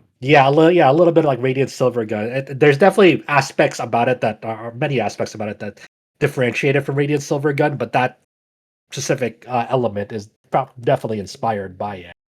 Um, it's a really really impressive game. There's like just the pace of the game, the levels. Um, but I think what it's a really weirdly balanced game in terms of, like, I feel like that sword mechanic and the sword toss is strangely overpowered. Like I really rely like throughout most of my time playing that game, I was just like spamming the left trigger to do sword tosses as fast as I could, because like you can fire off one when your special meter um fills up, and your special meter fills up like within 2 to 3 seconds after each sword toss. So it's not really a long time to toss it out to the, but it was so the amount of damage that it did, and since it has a pierce effect, uh, made me devalue like my regular shots. I was like, why do I even have these regular shots? Because you're making a trade off. You can't fire and sword toss at the same time. It won't like continuously fire as you're sword tossing. So I was just like, like like I was still holding down like the right trigger or right bump L1 or right R1 or R2 throughout those times that I wasn't sword tossing, but I was definitely doing more damage with that sword toss. So I was just like, I don't like it just feels weird to have that sort of like mishmash of like primary and secondary firing modes, when the secondary firing method felt a lot meatier and more impactful throughout my game time. Um and what do you call this? And also the first like handful of stages have like several stage hazards that like are pretty interestingly integrated in terms of like the first level, for example, have like these pillars that come out of the sides, and there's only like a small gap that you can safely guide your ship through. But these gaps are filled with enemies, so you have to sort of navigate your way through these gaps, along with taking out enemies and any projectiles that they fire at you. So it does become a little bit of a tricky to navigate them without taking any hits, because you have to navigate being on the right path and also dodging these projectiles along the way. And they do an interesting effect in this same with this same stage hazard gimmick, where the lights are off uh, briefly throughout that stage, and you only have like the light of the projectiles and those enemy placements to guide you where you need to go at a moment's notice. So like it's not enough to like completely blind you, but you do have to be very about like your surroundings and where the light sources are to make sure that you're not gonna collide into a wall. But the presence of these stage hazards gradually diminishes the further on you go. And this game is only like 6 to 7 stages long. It's not like a super long game, but you definitely feel a drop off in some of these early ideas as you get as you progress through the game, where like these stage hazards become less of an issue as in later stages. Was like, it was nice. It was cool to see them kind of flex their level design in those earlier stages, but I feel like it takes a little bit of a hit as those elements become less pronounced in those later stages. Although those later stages still have some other stuff going on that I won't spoil, but there's definitely like at least one stage where like you have to. It really, really um, changes the way that you're playing the game. But I won't say how. Um, and also just like the story is very like with most shmup stories, it's very thin and to the point. It's very focused. It's not really, it doesn't have a lot of fluff to it. Like the whole premise of the story is you're this woman who wakes up in this sort of satellite called the bird egg, or the world egg, and you have to get to the core of this world egg before it fires and ends the world, basically. So it's about to fire like this big ass laser beam that will fucking devastate the planet.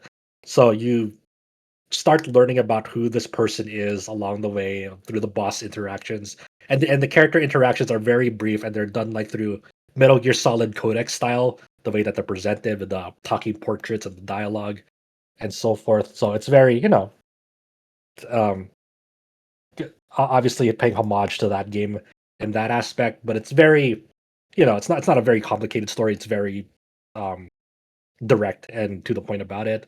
I, The one go for it. Yeah. I have a question. I Yeah. see those green lasers. Like, is it has like the ray storm? There is a mechanic in the game. I won't say how or how it manifests, but there is a mechanic that you unlock throughout the game as you play it, where there is a gimmick where you fire off missiles as long as you narrowly dodge a projectile. And this can become very, this is kind of meant to be abused in some aspects, where there's no like real cooldown in between these missile shots. As long as you narrowly dodge a projectile, it will fire these green missiles, and can do a lot of damage as long as you're really good at dodging projectiles and like navigating your way through it. And I think that's the one thing that really caught me off guard about this game. It's way more Danmaku than I was expecting. And there's like when you think of Toe, for example, you think about these bullet hell fields that where the projectiles take up like 98% of the screen, and the only thing that you can see on your ship is like it's like the sparkling projectile to navigate these bullet hell fields safely. There are some moments in this game where it becomes that Danmaku heavy, where the only thing you can see on your ship is that sparkling hit hit zone detection. Where for people who don't know about shmups, when you take damage in one of these games, it's not because a projectile necessarily collided with the model of your ship.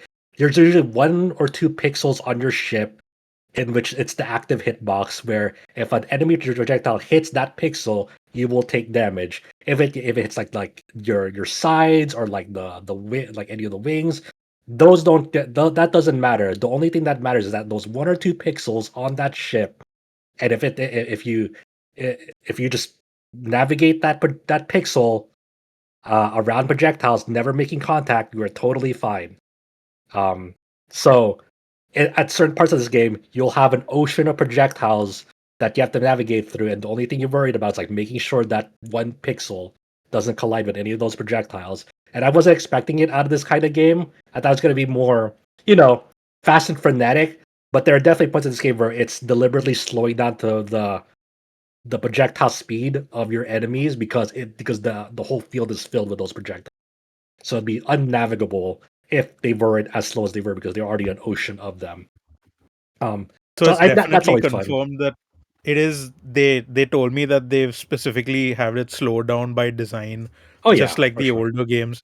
Yes. Because like when I sent them my review, which I did for another publication I did on the Touch Arcade Patreon, they were like just discussing the port on and off because I played it specifically on Steam Deck, and I was like, this happened in the second last and the last boss mainly because the projectiles are just crazy over there. So they were like, yeah, we've specifically slowed it down, so it's not something which is Steam Deck specific. We've actually made it like that because, like you said, right, if you use the focus attack, you slow down so you have precision movement, and with the hitbox enabled, you kind of need to do that to just avoid running into this.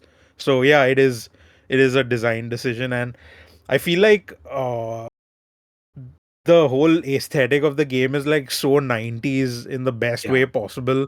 But they've I think in everything except like you've already covered the stage hazards and how I think like they should have done more with them instead of just introducing them and like never revisiting them later. That's why I think, I don't know, it's like they nailed the visuals, they nailed the music, they even have like a good story which like kept me going throughout.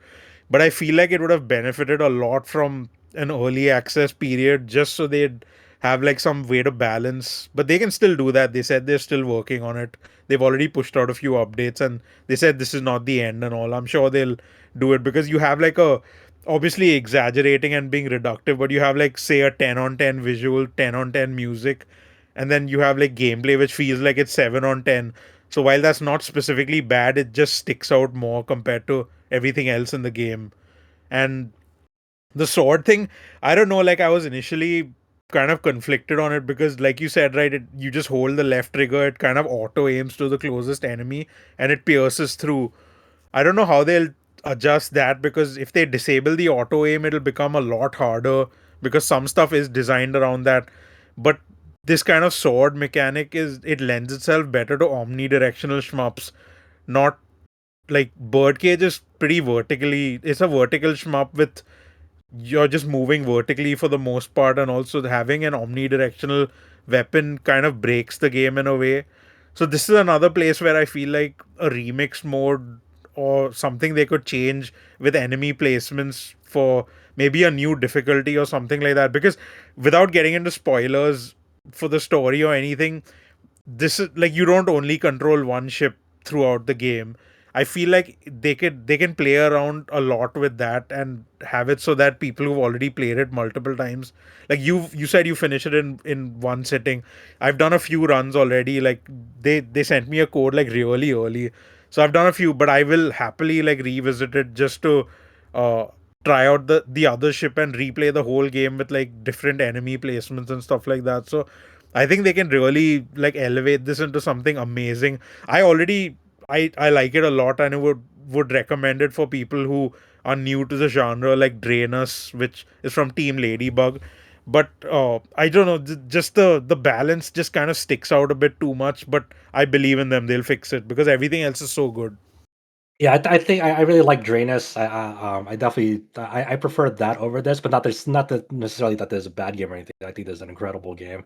But like in terms of like when I'm thinking about like modern shmups that like have like a really great appeal, like the top two that come to my mind is definitely Drainus is one of them, but also Devil Blade Reboot. I always recommend to people who are not into shmups that like want to see the appeal of them. I'm like Devil Blade Reboot is such a very pure, simple way to introduce you to the genre because it has like multiple difficulty modes, but its gimmick is very pure and straightforward because to do well in that game, to score well in that game, it just has that proximity gimmick of like the closer you are to enemies when you defeat them, the more um score you get. And that is way more palatable to people because it's very easy to understand. While in this game is I can imagine is a bit more nuanced because of the sword's pierce mechanic. You do get more score multipliers depending on how many enemies you pierce along that sword's trajectory path when you fire it off. Um, and that definitely comes into play of like, okay, how do you actually optimize score in this game? Because now you have to think about like not only your own positioning, but like the positioning of like when you're firing off sword tosses, or even like waggling the sword in like an enemy's direction to do like fast kills to optimize your timer score on timer in that aspect. And that's kind of an interesting thing that like I learned. I will say I will get into like very light spoilers here for the final boss 'cause it's hard to talk about this game without mentioning anything about the final boss at all. So like I will mention some mechanics and things and presentation about the final boss of Birdcage here for like let's say I don't know 2 to 3 minutes. But so for people who want to skip ahead to whatever the next timestamp is on this. But as you play through the final level and get to the core at the final stage of Birdcage, you go through like this whole set, kind of a light stage segment into like some two bosses that lead up to like the final boss, and the final boss is kind of like this, literally like floating egg with wings, and there's different patterns, like move set patterns that it fires off on you. But the way that it's presenting these is, I shit you not, almost like a Final Fantasy VIII RPG style of like command list. So like when it's about to like do a certain pattern, it'll say like wings of light up above, but with that gray background and white text, very very reminiscent of like how Final Fantasy VIII presents its attacks. So it's a very small but light cool cool touch for RPG fans who enjoy that sort of aspect in RPG battles, where it announces its attack sequence, and then based on like the attack name, you know what to expect on that. So you have to start making like adjustments on your end, like how am I gonna tackle this? And that final boss, even on normal mode, is such a it's a nice pain in the ass because it's an actually like legitimately like very very tough final boss, where it has a lot of HP. You have to think about how to, you know, not spend forever trying to dodge its projectiles. You have to think about how you optimize damage throughout its various phases and life bars. But there's like a very final segment where, in the middle of the boss fight, it'll freeze up the boss fight, and you have to, it'll start asking you questions, and then you agree or disagree. You can choose on how you want to answer these questions about the state of human nature, its position and entropy, and so forth. Very philosophical, ideology driven questions. And then if you like, for me, I disagreed with all of them, so it did a chunk of damage every time I disagreed with these questions. But then the very very final part of that final boss is it's a timer countdown, very strict timer countdown, where if you don't kill this boss within this certain amount of time, you will die. And it is a adrenaline fuel paced like final spurt of like, you have to kill this boss, one final life bar. It still feels like a lot, and you have to think about how you're gonna optimize your damage while trying to dodge and survive and endure its final volley of attacks, where it just goes nuts, where it introduces like a new drain circle mechanic and also fires a shitload of fucking bullets at you, and you have to manage like, how much health do I have left? How much am I willing to risk to optimize damage? And you know, how do I weave around this? How do I balance my health? How am I gonna survive? How do I make sure this boss dies before I do on this, and before that timer counts down? It is an incredible final phase that is such a pain in the ass, that like when you finally finish it, you just feel like, man, I really achieved something incredible on my end, just getting like the I, first completion of it. I feel like checking out this game. This sounds like the Radiant Silvergun last boss, where you're just kind of like Mhm. fighting this diamond, and you hear all these like cries of like humanity over like generations or something, and then you have like this 1 minute to dodge all these bullets, and you can't fire at it too. It's just see that you can survive, right? Yeah, this one you have to thing. fire at it, and you have to like make sure you have to think you have to really be on your at the top of your game of like how do I optimize damage at this final phase of the fight on this. And oddly enough, because of how I fought that final boss, I had to like rethink about like my entire strategy throughout that game. That I'm like, if I replayed this game like with the strategies that I learned from this final boss fight alone, I wonder how well I could do now because I know how to optimize damage now on my end. So I wonder how quickly I can kill bosses now. Whenever I get around to replaying it, it's a I really think cool game. It's a really cool game. I think by the time you replay it, they probably will add the true last boss as an option in the stage select, because right now you have to play the whole final stage to get to it, and I feel like a lot of people have been asking for just to be able to play the final boss, so they might just add a boss selection menu or something. I'm But I very feel glad like I that's didn't. going to come. I didn't know that. I was after so many retries and my fingers hurting. I was like, maybe I should like revisit this because I thought that you could just replay it again. Um, No, you have to um, play the whole stage 6 from the that start, that so that sucks. it's going to be That a sucks. while. Yeah. So So that's so why I think thank that's God I something just they do. finished it. Yeah. Yeah. But yeah, like you mentioned Devil Blade, I completely forgot about that, and I enjoyed it because I kept thinking about, if when people talk about modern shmups, everyone just mentions like Blue Revolver and Zero Ranger, which are both fantastic. Yeah, they're But great. yeah, I completely forgot about Devil Blade reboot. I need to replay that. Oh, that is definitely Yeah. my favorite modern shmup. Like, not to say that like there's a lot of incredible shmups these days, but that one just like really was my jam from start to finish. But yeah, I think the last thing Incredible before OST, we incredible presentation.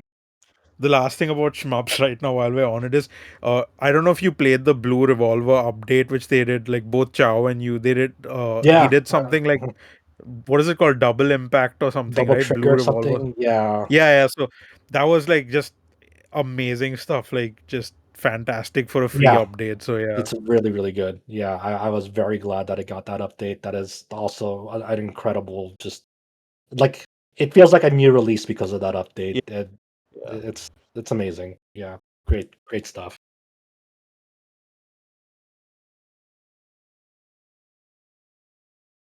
And I know that was a little bit of a tangent from RPGs, but I think that kind of covers the things we've been playing. I know people have been playing other things. People have been talking about before we started recording, returning to games like 100 Line, finishing up Inazuma. Um, Adam, I know you mentioned something you were playing, but I forget what it was. But I think that kind of covers it for what we wanted to put onto this episode of the podcast. And we were okay doing that because, in terms of the news slate, a little bit lighter this week, though we do have a number of features that are up on the site as well, in addition to like the Nioh 3 preview and interview that we already mentioned. A couple of these we can just go through pretty quickly. A couple of them we'll spend a few minutes on. Um, we have spoken about Dragon Quest a lot in the last 2 months, really. Both Dragon Quest I and II HD Remake, looking back at Dragon Quest III HD Remake, looking forward to Dragon Quest VII Reimagined. Uh, as different pieces of news come in, as different opportunities have arose, as the games have released in the last month, talking about these a lot. Just wanted to point out in platform that Cullen Black did finalize his review for Dragon Quest I and II HD-2D Remake and did get that published up on the site. So did think very highly of it, which probably not a surprise, but did want to at least just shout out that the RPG site review for Dragon Quest I and II HD2D Remake is now up on the site. So do give that a read through. And then he's not here to speak to it, but James was able to put up a preview for Dragon Quest VII Reimagined. Now, Dragon Quest VII, we've spoken under a lot of different contexts as Square Enix has revealed more information about it, what it adds, what it potentially takes away, everything like that. But James was able to go hands-on and was under embargo for a while for some of the preview access that he had. So he was able to put up an official preview for Dragon Quest VII Reimagined up on RPG site as well.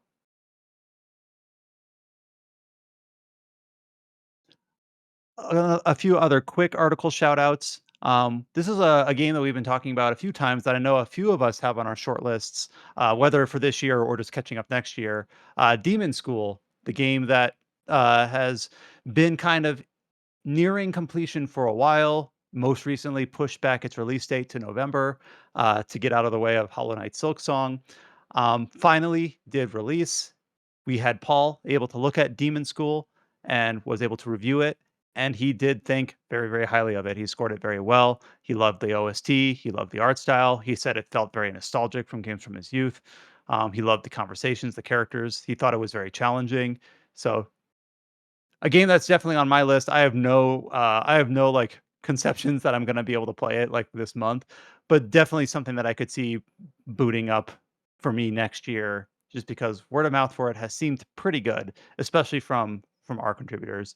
And then I know, Mikhail, you were able to go a little bit into Demon School, playing it on Switch 1, Switch 2, and Steam Deck. Yeah, so I just did a not like I usually do these for like demanding games and just big RPGs and stuff. But yeah, for this one, I was like, yeah, sure, let's do it for this. And I had access to like multiple versions of the game. Not much to report except for like the Switch One version is a bit sluggish and slow, and they're working on that. But the one thing I do want to say is it has some like really really annoying. So just for some background, have any of you played the Silver Case? Yeah. From Suda 50. So, the silver case has that typewriter sound effect, which is like chalkboard, like nails on a chalkboard level, annoying or Sure, whatever. yeah, it is very prevalent in that game. Yeah, so this like Demon School has a similar sound when they want to show like a character is afraid of something or like some spooked. So like there'll be like an animal running in a school or something like a ghost, and the character they'll play this really annoying sound effect, and then the screen will shake, the character's portrait will shake, and then the character model will also shake like a screen shake effect. And this gave me like motion sickness in 30 seconds when I got the review build, and That thankfully sucks. they've allowed you to like tone it down, but the sound effect and the character shake is still there. That's probably my only complaint with the game right now, because I'm absolutely loving the rest of it, the combat, everything, like the vibe, the music, it's all good. But I just cannot believe this game has like it I can't believe it was going to ship like that, because it's like an accessibility nightmare. Like I know it's obviously not like colorblind accessibility or those kinds of things, but I feel like motion sickness, it just threw me off. So I hope they manage tweaking that. But yeah, otherwise just did a quick comparison for the different consoles like PlayStation, Switch, and did the PC version. But yeah, it's very good, very Yeah, I'm good game. I interested want in to get checking it back to it out and for finish it. sure. Yeah, I got to try it out at PAX West like a few years back, and the battle system seems to be like more Into the Breach than like a normal standard RPG turn-based system. So I love Into the Breach. So people comparing it to that, I'm like, okay, yeah. Like I remember thinking about that too when I got hands-on with it. Um, it's definitely a game I feel like I'll definitely have to play it myself to see where I land on it, because the re- feedback from other outlets, it seems to be like across the board, like definitely um it's definitely divisive. It's not like universally praised. Like there are definitely some people who jive with it. Like shout outs to Paul for uh you know doing the review for us. But definitely some other outlets like this is not where it's at for us. So I'm very interested to see where I'm gonna land on it once I get around to it. Hopefully soon, because I I just feel feel like like I just feel like you it should. go for it. No, I just feel like this is a game where, given how I've seen it like pre-release and all, I feel like you'll have such a good experience if you just wait a bit and play it. And that's kind of where I am also, because I wasn't reviewing it, I was just doing my comparison. I played it, I enjoy a lot, but I need to I need them to fix this shaking and the sound effect thing. It's just I Have they can't have deal with they it. have they addressed that they're gonna fix it like more? Like there's So be an upcoming patch that like so addresses the that so more. the review, like one of the review things, it said that the accessibility for like motion sickness is being addressed, but I haven't like checked in if there's more happening. So I see. like as with every game in 2025, if you wait a week or two and play it, you're just going to get a better experience, and that's happening with the next game we're going to talk about as well. It's definitely difficult for us, like logistically also, because our Game of the Year podcast is, yeah, we haven't really nailed down a date yet, but it's coming sooner rather than later. And our cutoff is like as we say every year, it's the December of last year to November of this year. So this year it's gonna be December 2024 to November 2025. But a lot of these games are just dropping like at the second half, late November, and it's like, you don't.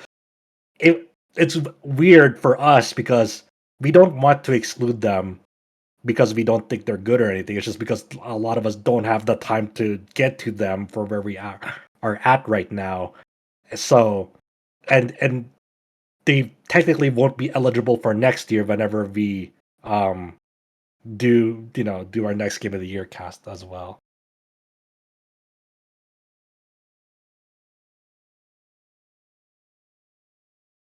So So for we'll Demon see. School, we do have Mikhail's basically performance feature up on the site.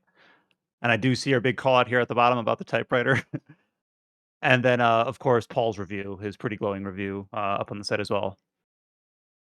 The last article shout out we have is for a game that we've talked about but didn't have anyone of our standard contributors able to get to when it released this year in August. Quartet. This is a kind of like a retro styled JRPG inspired game. We've seen these all from Aiden Chronicle to Sea of Stars to Chained Echoes, like that genre of game. Quartet was a game that released on as a PC exclusive in August, and we covered the release, but didn't have anyone able to like review it for us. So we were able to get a new contributor to the site, someone who's been active in the in the space for a while. I don't know, we have a few of us here have been mutual follows to him on Twitter and Blue Sky and things like that. Aiden Moher was able to be a contributor for us and review Quartet. And his review is not, it's, whenever we have a new reviewer, it's always fun to kind of like glean what sort of person they are, what they like to see in games, and what sort of writer they are. Because it's when I read this review, it's very detailed, quite lengthy, but an easy read. It's a fun style of review, and he liked it a lot. He talked about his experience able to interview these developers since at least 2022. So he came into the review with some knowledge about the game as it was in development, how the studio behind Quartet kind of framed it behind, like, not explicitly, but behind things like Final Fantasy VI was a big source of inspiration. So Octopath Traveler was a little bit of inspiration, comparing it to its contemporaries like Aiden Chronicle, Chained Echoes, things like that. So it was really cool to get Aiden on the site, able to do a very cool, lengthy review for us for Quartet, and make sure it gets platformed before the end of the year. Adam, I don't know if you had any other context about getting Aiden on site to do the review for us. Yeah, so Aiden's written a few books about like classic RPGs, and this is something that was on his radar. And we didn't have anyone available to cover it back in August, and he basically chimed in saying he was interested. It took a little longer than we expected to get the review up, but yeah, he gave 110% on the review here. And he makes he's like a true RPG nut, and he makes a lot of comparisons like all across the board in terms of inspirations and different RPGs and what they do. Probably one of my favorite parts of his review, though, is he's got this like little bit gimmick that he has where he's like, all the main characters have interesting, unique pixel styles, except the most generic man in the world, Jerome. And this pops up a few times. I guess there's one character in the game. His name is Jerome, who is the most generic man in the world. That's his interpretation of it. I thought that was just kind of funny. It was just like, yeah, there's 78 characters are pretty interesting and unique, except that eighth guy, Jerome. And, there's a hint of humor in the review and whatnot that that makes it an easy read. Yeah. This guy has written a book, so he's definitely got writing chops. So this is actually more than I expected for this review. I was just thinking, like, 1,000 words, pretty quick, in and out, indie review. It's not that long a game, but he gave it his all and more. So I appreciate it. Excellent. All right, just a small couple of headlines of news. We're going to start out with a sales update because it kind of dovetails into what we talked about last week. Inazuma 11 Victory Road, which of course Josh and also Mikhail last week were able to go into a lot of detail on about our podcast review of that game, so to speak. Josh's impressions on it. Level 5 second release this year has sold more than 500,000 copies. So we already kind of knew that it was doing very well in the concurrent players on Steam, but was able to get from level 5 announcement of the sales milestone within like a week of release. So obviously, seemingly a very big success for level 5. Yeah, big congratulations to them. I finished up that story mode since that recording last week. final match is fucking crazy. It's really awesome.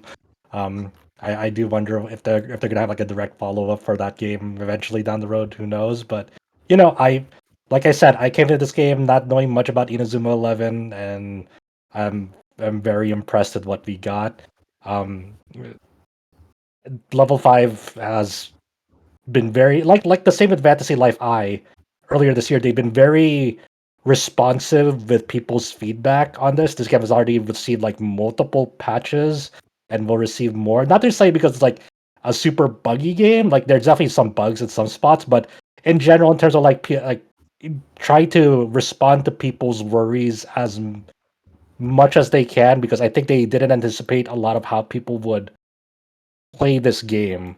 Um, like for example, uh, there were patches that were like, hey, the way that you level up in this game at first, like, yeah, it seems very imbalanced, because when you played a ranked match against someone, uh, especially if you're like a lower level, they were much higher level. That was a way to grind your characters, because the win or lose, you would gain a shit ton of experience points from that match. So a lot of people would just get into ranked matches, put into that auto commander mode, and they didn't really care what was the results of that match, as long as they like finished that match and got the experience points to level up their characters. They're like, okay, we don't like that people are doing that, so we want to level sync people on in rank matches all to level 50. So no matter if like you're under leveled or over leveled, we're all gonna put you all in the same playing field stats wise.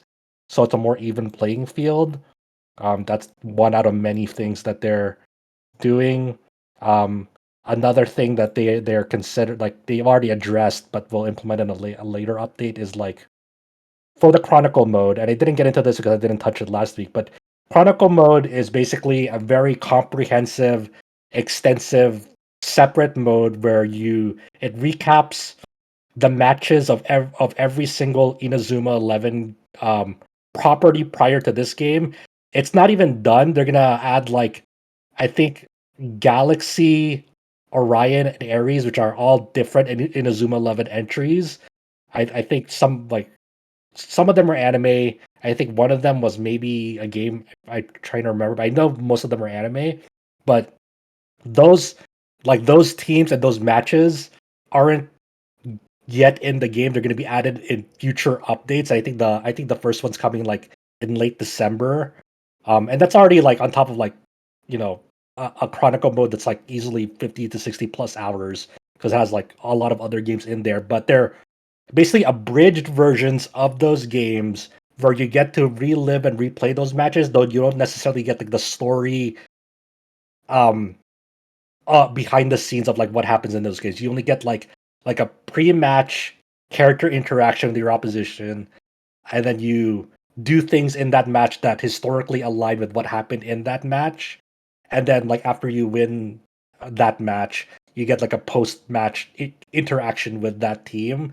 So it gives you like a Sparks Notes version of like what happened in that match, but not necessarily like the story of the game that's happening behind the scenes of that. So it's kind of, obviously, if you want to see those games in full, those games are available elsewhere on other platforms. Though I don't know exactly like how many of them have been released outside of Japan and so forth. But it's there for people who want that, and that's totally fine.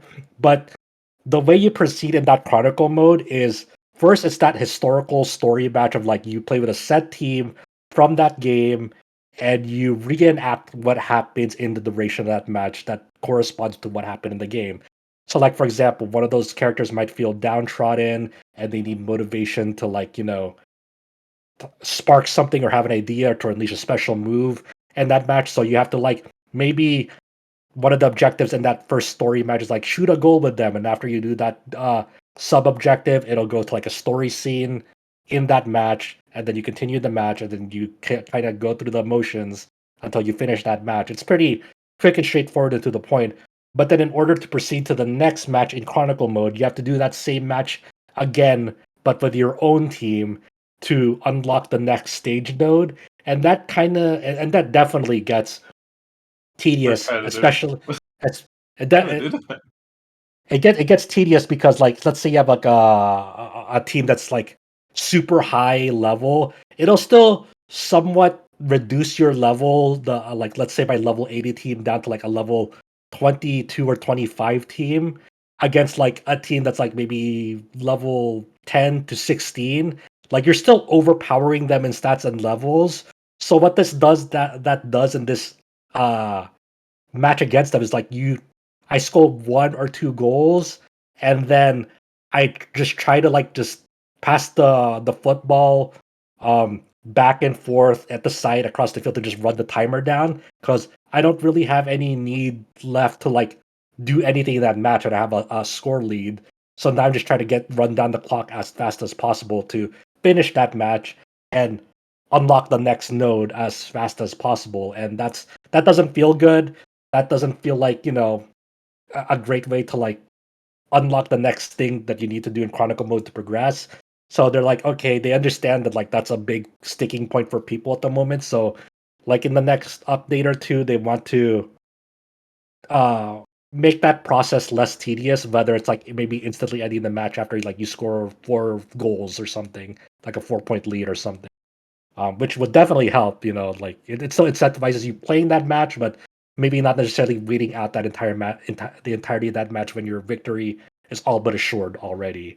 So It genuinely reminds me of hiding behind the goal in Blitzball, because you have to do, yeah, like, so many tournaments to, like, uh-huh, unlock his weapons and, like, yeah, score, like, 2 goals and then just, like, hide behind the goal so that you don't have to, like, play, like, just uh-huh. let the timer count down. So that's what it reminded me of. Yeah, you're not wrong. So, were there any like significant updates or things that stuck out to you, Mikhail? Because I know you want to talk about this as well. I'm just a little surprised and kind of impressed at how they've been addressing like obviously there are some issues with balance and stuff they've been doing. Like I saw, weren't you saying something about how they nerfed the final chapter? Like I've not even reached the final chapter in the story, but apparently they nerfed the requirements to finish it or something like that. Is that Yeah, accurate? yeah. Like I mentioned last week, like throughout story mode, there are certain stat caps that you have to reach, like stat cap prerequisites that you have to beat to unlock the next story match to advance to it. So you have to like gain like a certain rating in attack, a certain rating in defense, and those are like the minimum thresholds. For the final one in chapter 9, I believe, it was like absurd. You had to have like 5600 attack and like 5300 defense or something like that. And it was like a genuinely like multi-hour grind to like reach those stat caps to unlock that final match. Like I had to sit down and like kind of grind out matches to level up my characters and like purchase them equipment to just like raise those attack and defense values like bit by bit to finally play that final match. But I believe they have now just made it so like for both attack and defense, the minimum threshold you just have to beat is like 5,000 for both, which is a pretty significant like decrease. And so you have to. It's much less of a grind, but I understand the reasoning behind it in terms of like they wanted to like give players the feeling of like that this team had to work their ass off to even like be semi-competent in playing the final Yeah. match against like one of the best soccer teams in the world in the Inazuma 11 world. So they wanted to emulate that feeling, but maybe it was just like, look, admittedly, like I'm totally fine with like grinding in games if it's like if it's for an interesting narrative purpose. So for me, it was like it sucked, but I understood why. But hey, now it's like less, less of a tedious ride to get there and You very know what it manageable. reminds me of? In But Fantasy Life, this is not a spoiler, it's just a mechanic thing, but like you remember how towards the end you have to raise every life to a specific, oh yeah, like get a specific rating, because otherwise you won't be able to like cut down a specific tree or like get a specific fish, and you need their items to like do something without getting into spoilers. It just reminds me of that, and I was like, is this something level 5 is just gonna do in every game now? Towards the end, oh nope, we gotta make you feel like you're playing a level 5 3DS game, so go back and grind. So yeah, I just thought of that. So that was the first thing. The second thing which I found very notable is, so the Switch and Switch 2 versions didn't have early access for the deluxe edition. PlayStation, Xbox, and Steam did. So what happened when the Switch version unlocked, like I pre-ordered that because I bought the PC version and I pre-ordered the Switch 2 version. Cross save was not working, and I thought, was this some issue on my end or something? But then Cullen bought the game as well, and he ran into the same issue. And then it turns out there was some problem with the Switch and Switch 2 versions cross save.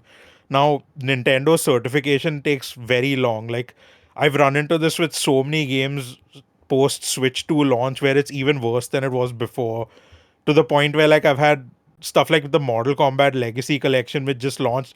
The patch which shipped on Steam like 4 weeks or 3 weeks ago or something just hit Switch 2 like yesterday. So this stuff is taking longer now. What Level 5 had to do to address this is they patched the PlayStation, Xbox, and Steam versions to adjust how the save file is stored or the version number, just so that cross save could work. And they did this like a day later. I'm very impressed that they managed to like push out three console versions actually. It's PS4, PS5, and Xbox in addition to Steam to address this. So that was something I was very happy to see fixed. Beyond that, I believe, yeah, you mentioned that they are going to tweak how this Chronicle mode happens, but they patched something like today, as of this recording, like on Saturday morning, US time, they patched out progression blockers in Chapter 6. And they also, like, there was an issue where people who were playing level synced in room matches, not ranked matches, they were running into another issue where some players were, like the hero rarity, like players weren't matching correctly or something like that. They put into the patch notes that they've already adjusted that. Now, this is they can't do this on Switch, right? Because like certification takes long. So they've been putting these disclaimers on all these patches that if you sync your save to Switch, you will still have the same balance as the original or whatever. So I wonder how they deal with this eventually. I guess at some point they'll like sort out most of the issues, but these teething issues are kind of interesting because they literally say if you want to play with the new balance, sync your save to another platform for like the chapter 9 stuff. So I find that kind of funny. Yeah, it's kind of it's gets really crazy because that they are definitely a company, at least their modern iteration of level 5 is like like you said, they're very fast with like just patching their games. Like they don't like they say, hey, here's what we're gonna fix, and then within the next few hours or days, they're like, here's a new patch. Oh, like there's something wrong. Here's a new patch. Like they're very. I don't know what their schedule is like. Their work schedule is like fucking insane, or their work pipeline and like the way that they've structured it is like even in Fantasy Life I like you had like the similar cadence of updates with it, when it was coming out. So like I don't know what. Eventually, this will be resolved because there will be a time where updates will slow down. Most of these issues will be resolved, and like you won't have to worry about like this version desyncing between platforms because of the way that certification works in between platform holders. But props to them for trying to make the most out of like these different workflows that they have to do to accommodate the platform holders and the way they sort this stuff out. It's you know the only thing that like I wish I don't know how you would resolve this, but apparently like the regional pricing for this game is just like fucked up across the board for some territories. Like it's like absurdly It's expensive really for really some bad. territories. It's almost as like, as an example for India, it's like almost a direct conversion, to the point where I think you could buy Baldur's Gate 3 twice instead of buying a single Inazuma 11. So yeah, the pricing is really bad in a lot of regions.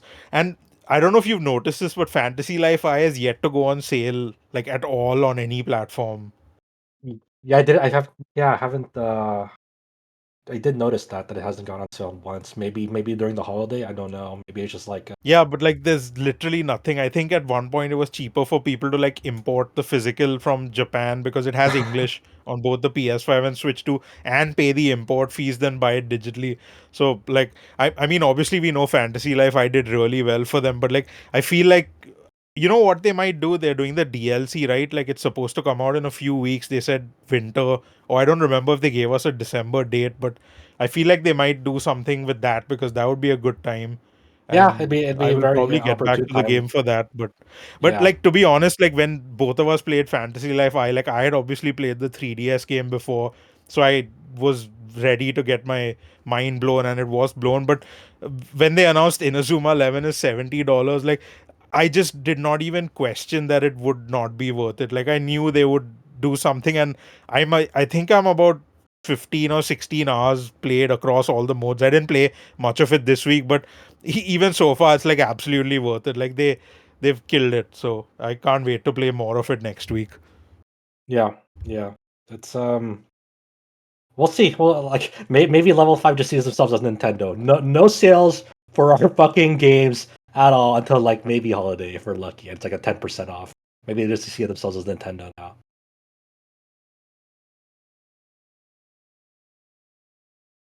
And that was it for sales updates because obviously Inazuma 11 had that hit that 500,000, sale copy benchmark.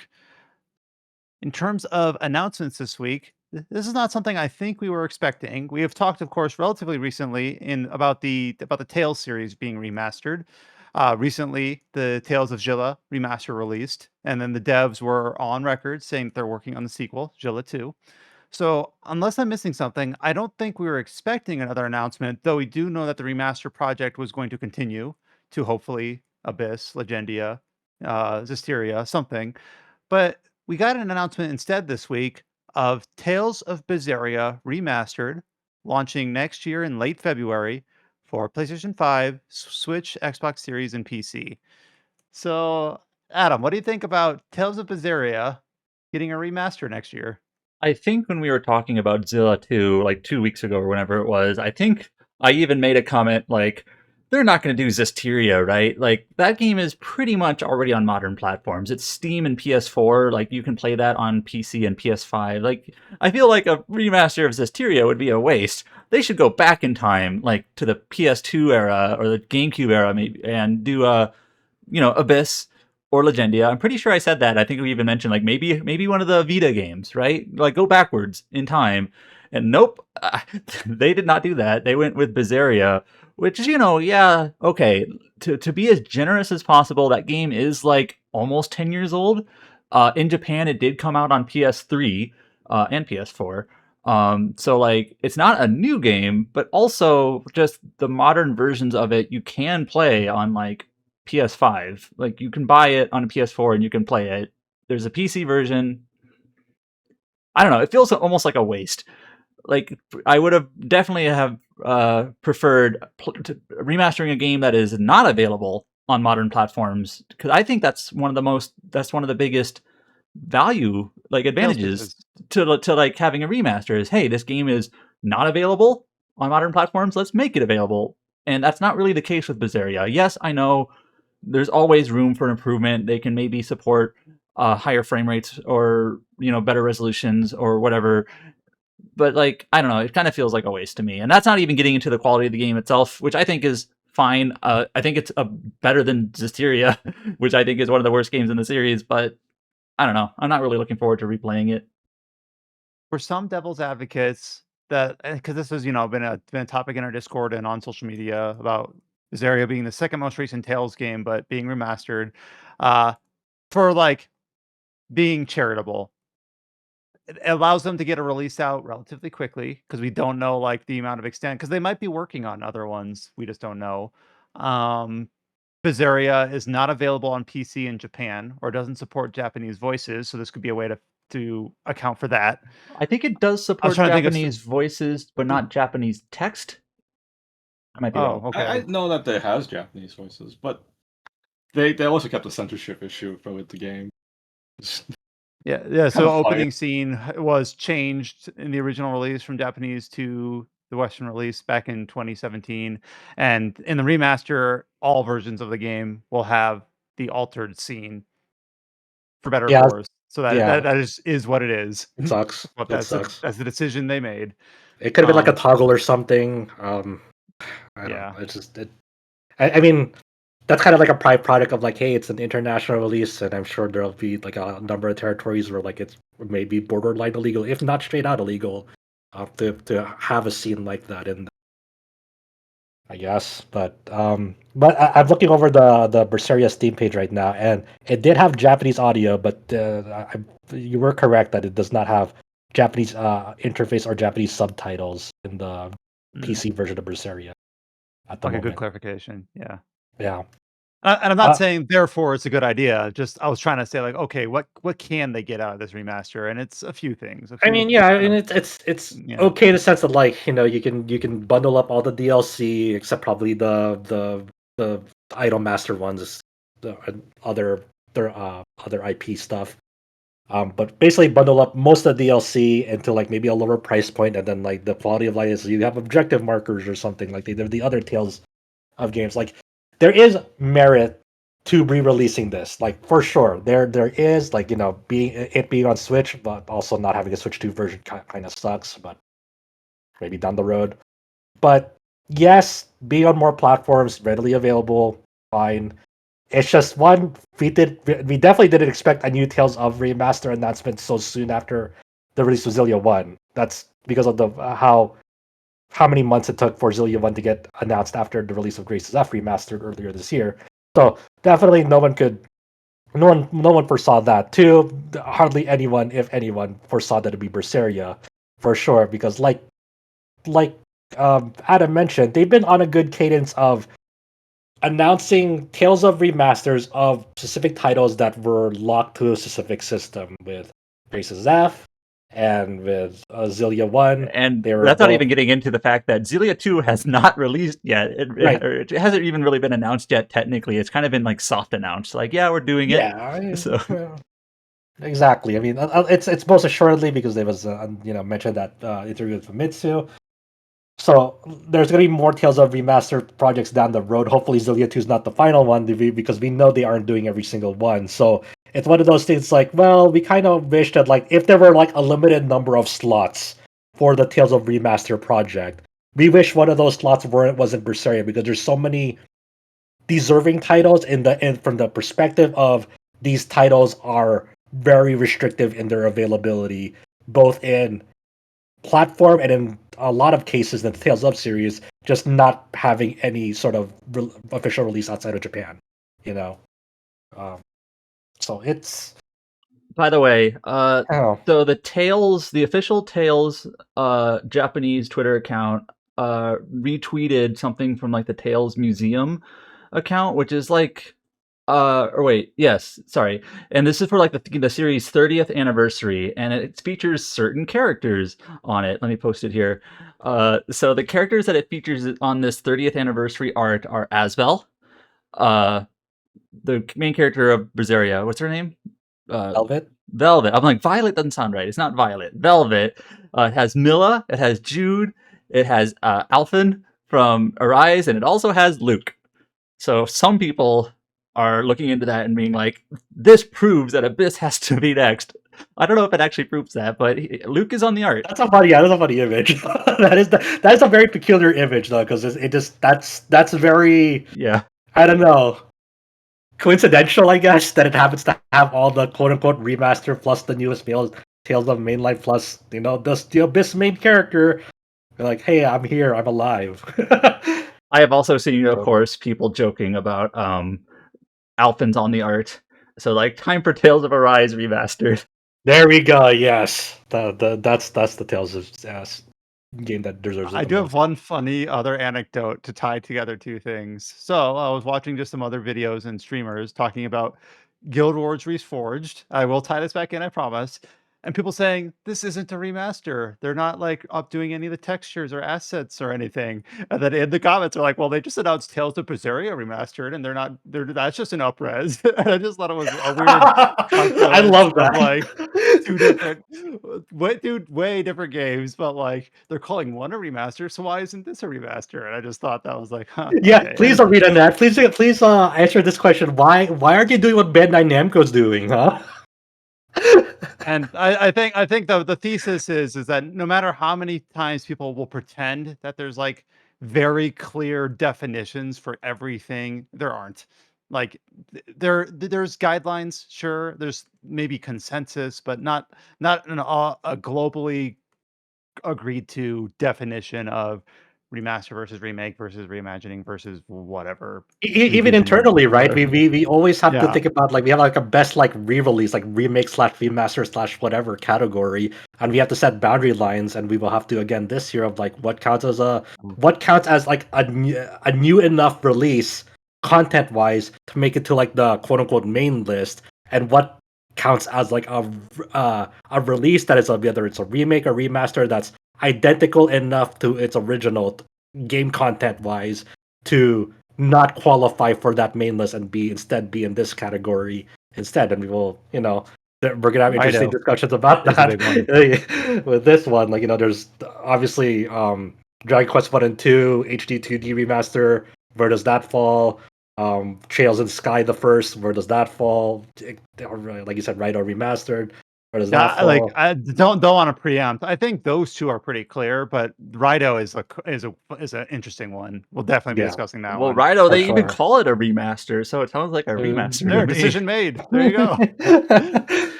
Yeah. So it's always murky, especially because remaster is just a marketing term. Remake is a marketing term, because sometimes what they say on in the title doesn't necessarily might not be reflective of like what's actually being What it shown. is. So the words don't have any meaning anymore, basically. Yeah, but Tales of Berseria, and like sure, I guess. I mean, it's a very I'm with you, Adam. It's a very fine game. It has a very amusing main cast of characters. There are things I like about it. There are definitely things I dislike about it, but it is overall a solid entry. It is enjoyable enough, with definitely some. Yeah, I always call it a faults. rebound from Zisteria. Maybe not all the way. Just Zisteria, I think. Sorry, Zisteria fans. I think that game is trash. That game is awful. I think the best way to experience Hysteria is the TV anime adaptation. Like they Yeah, it has a really like decent like an anime adaptation of that game. Yeah, the Well, only the stories are connected, right? You got to play both. I have not seen the anime, but I would.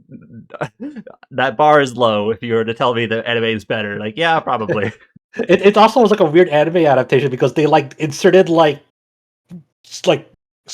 droplets of Berseria in that TV anime run to market Berseria. So there are just some episodes in that Tales of Hysteria anime that's just like Berseria focused, which is like very weird, but that's what they decided to do. But because it's like both games do take place in the same Yeah, they're like world. It's one of those like thousands of year apart, but technically Right. in the same world type of thing.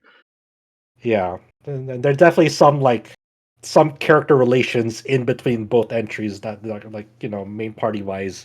There are definitely some characters that share relations in that. Yeah, it's a weird thing. So, what do we all do if they decide, hey, we're gonna remaster Tales of Hysteria next? What do we do then? Yeah, I don't know. What if they say it's Tales of Hysteria remaster, but it's actually a remake in disguise? That probably you would go. be better. Okay, so in terms of other news, a few more headlines. In terms of announcements, here's one that I'm going to have to give it off to Josh, because I had to ask even before we started recording. Like, Josh, I don't know if this is a new announcement or not, because I'm just not in that space.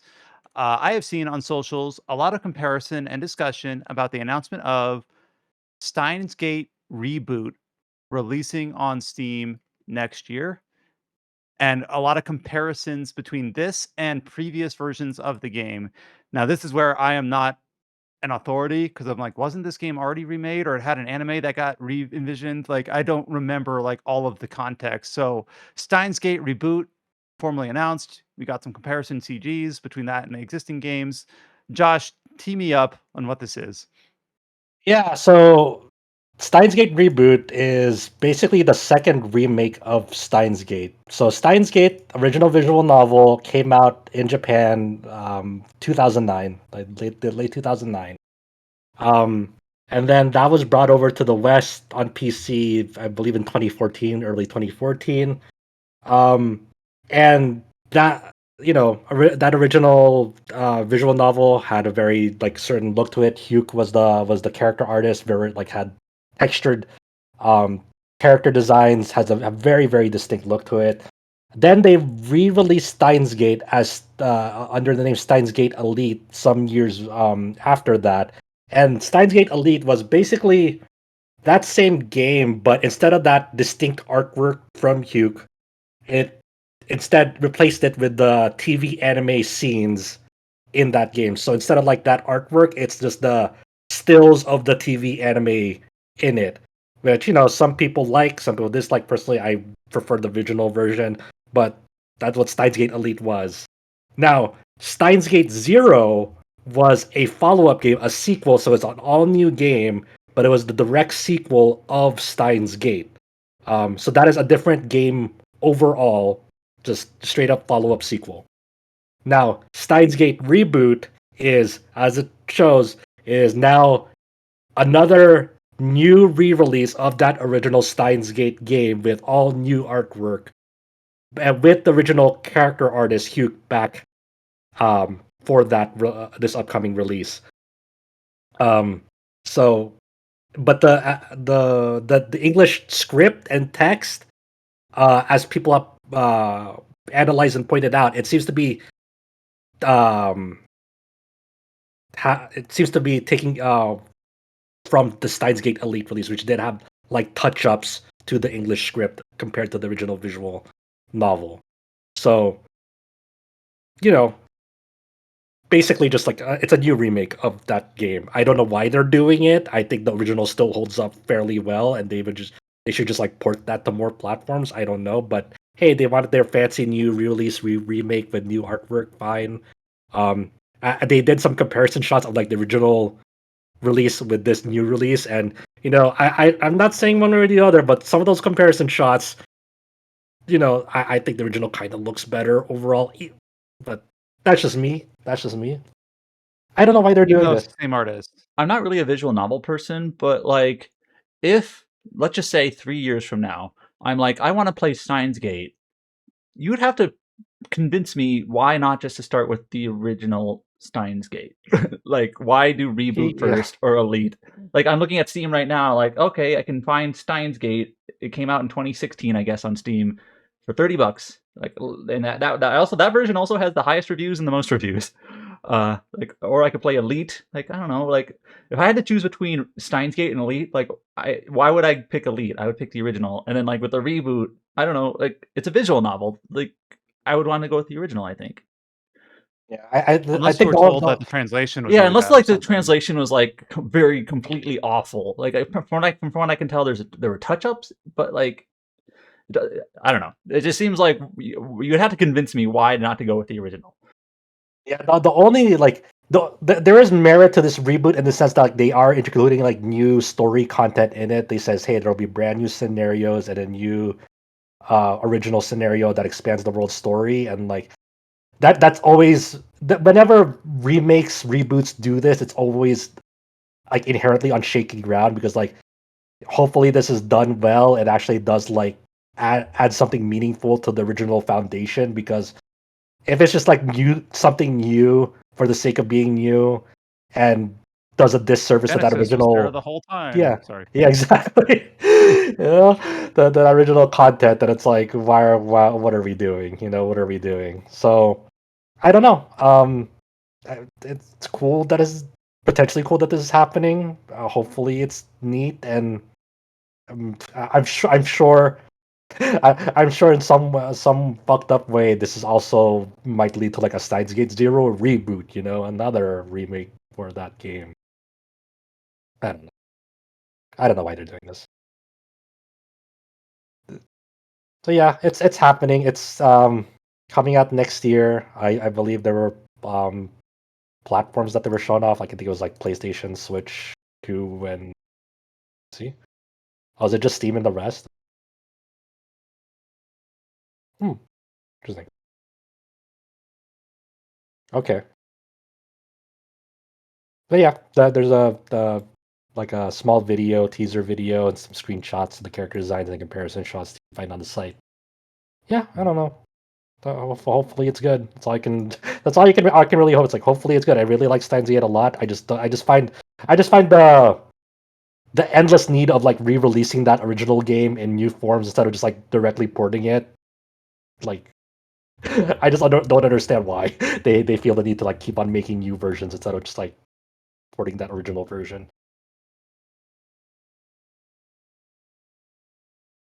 We got another Code Vein character trailer this week for Josee. Um, we kind of said like we probably would. We predicted we'd see this last week, so we see it this week. In terms of updates for previously announced games, this is one where Aquaplus has been talking about their current project, Utawarerumono Shiro Hino Michishirube. That's so many syllables. I'm struggling with that, but I will practice. This is their new Utawarerumono game that was delayed from this year into next year. We got that announcement of that delay like in September, but the game never had official platforms announced. And Aquaplus this week has basically announced what the platforms are for that game. It'll be releasing on Switch 2, PlayStation 5, and PC. And they've also announced that Monochrome Mobius, their more recent game, will also be getting a Switch 2 port. So it's really cool to see the Switch 2 getting supported like this, even from smaller developers. And for fans of Utawarerumono, especially those that like to play on Switch 2, you'll have potentially both titles to look forward to next year. Yeah, They also showed off like what the box art looks like and new art and things like that. yeah, they didn't really show too much. Like they do have some like game screenshots, but what I saw from like skimming the stream, they didn't actually have like direct feed gameplay of this. They just kind of showed the opening movie and then just broke it down, but just they didn't have like any like new gameplay video to share or anything. But Yeah, hey, so it's good kind of why I for put it as an update rather than a trailer. right. But cool to get platforms announced. It was interesting that it was like it was dated for 2025 without platforms announced, and then they delayed it still without platforms announced, and then they announced it. So Yeah, so I mean, hopefully it's a big improvement from the first game. I know James had his fair share of like qualms with the first game, especially the battle system, and hopefully that feels better. Um, it is forever on my backlog of like, hey, whenever I get around and have time ever for the Utawarerumono games, maybe it's like I just feel like these games in particular feel like they have like such a high barrier of entry to like if you really want to appreciate them, you have to like read through these 3 commit to a visual bunch. novels first, Yeah. and then play like the prequel obviously as well. Because it does have like the same like 4 main characters from the previous game, but they're like grown up now. One other sales update that I forgot to mention earlier. Dragon's Dogma 2, and a game that we don't hear about very often. Last year, earlier in the year in 2024, we heard that it hit the 3 million sales milestone. Well, it's been announced that they've hit the 4 million sales milestone. So at least has some legs after it's been out for a little over 2 years. Sorry, not quite 2 years yet. Um, I think Last year. the bigger announcement would be cool to see if it has like are there any future plans for it? Capcom, to my knowledge, has been very, very silent about it. We talked about Nothing's been this, announced, of course. and now Yeah, with Itsuno gone, it seems. yeah. I probably have mentioned this on previous podcast, but I was holding on to this game installed on my in my Steam library for a while, thinking it might get some sort of update or expansion, but never happened. Uninstalled it. I like the game I well enough, even like without that. But it was always like we saw how much Bitter Black Isle improved the original. If this could get a similar jump, it was something to speculate about and be excited about potential. But yeah, yeah, never happened, and It- it seems unlikely at this point. You never know, but yeah, yeah. It's just it's kind of a weird, almost tragic tale about that game, man. Because Mhm. like I my friends and I always kind of lament, but also um we're still blown away at like the sheer absurdity about like the remember when this game released and people got so much misinformation about how this game was yes, monetized and thought people had to like pay real money to fast travel. It's like no, that's not it at all. But that misinformation was so widespread and so believed to be fact immediately by so many people that's like man, people were just I so had forgotten about that because it was you yeah. could get a glyph stone or whatever they're called, like in a little DLC pack, and that's what you need to fast travel. Like it was like fragments of very slim truths in completely the wrong order. It was very deceptive and like bad Yeah, actors. right. Very It's yeah. very just it's yeah, just misinformation is so easily spread around these days, and Mhm. so ready to be easily taken up as fact immediately. It's so like, hey, I heard something from someone from somewhere. I'm not going to verify it. I'm just going to immediately make a video and spread it around and act as if it's There's true. this small sliver of things that happen to be true, therefore the entire statement's true. It's like, no. Yeah. So Yeah. that unfortunately, that's like kind of like one of the lasting legacies about that game. It's just like a modern example that's easily like you just point to. It's like this is how easily misinformation can be. But cool to see that it has at least still some legs to sell another million copies the year after its release. Not every game does that. Yeah. I was gonna make a joke that Mhm. like Capcom has seen a resurgence in like Devil May Cry, like sales because of like the recent like Netflix. Is it Netflix anime for Devil May I think Cry? so. Yeah. And then I was about to say they should make a Dragon's Dogma anime. Like, oh yeah, they already did. And of course, there's like a million Resident Evil adaptations and probably a new movie. I think So obviously, it's time to make a fucking Netflix anime on Monster Street Hunter. Fighter. Then Street Fighter. Oh, I think there was a Street Monster Fighter. Hunter Netflix like CG thing. Yeah, Page there was like a live action Hollywood movie with Monster Hunter. Yeah. too. Released. But Paige, Yeah. I remember- Paige reviewed like a Netflix CG thing also. Was there a Monster Hunter CG thing? Oh, Yeah, my God. I didn't know. Yeah. Okay. I'm trying to think what else like they have in their catalog to become a Netflix anime. Feels like everybody's getting a Netflix anime these days. Dead Rising. Oh yeah, you're not wrong. Beautiful Joe. They should make a Netflix anime on Marvel vs. Capcom. Instead of a new fighting game, that's the big announcement, and then you just watch everyone just fucking. Because Disney would be involved, that would be a huge undertaking and a huge mess, and I would be here for it. People would be so. You didn't hear it from me, okay? If it somehow gets announced, I didn't make it happen, okay? Oh yeah, Adam Link, Monster Hunter: Legends of the Guild. Yep. It's apparently a Netflix original film that existed. Yep. Either I completely forgot like this existed, or I just like never just. Yep. One of It these is interesting to see like certain IPs like really blow up, like video game IPs translating, like Edge Runners.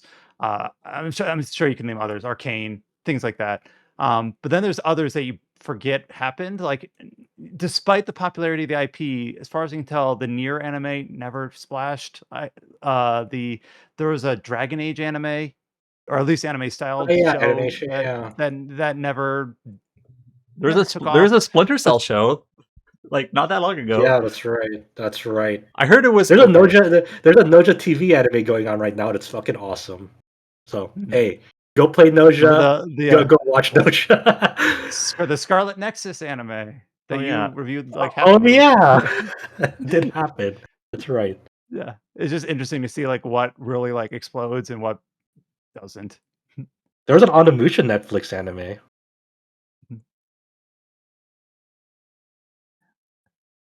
One other last headline. This is a pretty simple one. We knew that the global release of East 10 Proud Nordics was coming out early next year. We have a date. It'll be releasing on February 2nd. Sorry, 20th, February 20th for PS5, Switch 2, and PC. And Josh will James finally on a play previous it. episode gave his impressions on what that game, brought to the table compared to the base game. And everyone I think listening already knows the context about how it was recently announced, or it was announced shortly after the Western release of the base game, with timing that was unfortunate, but no one's fault.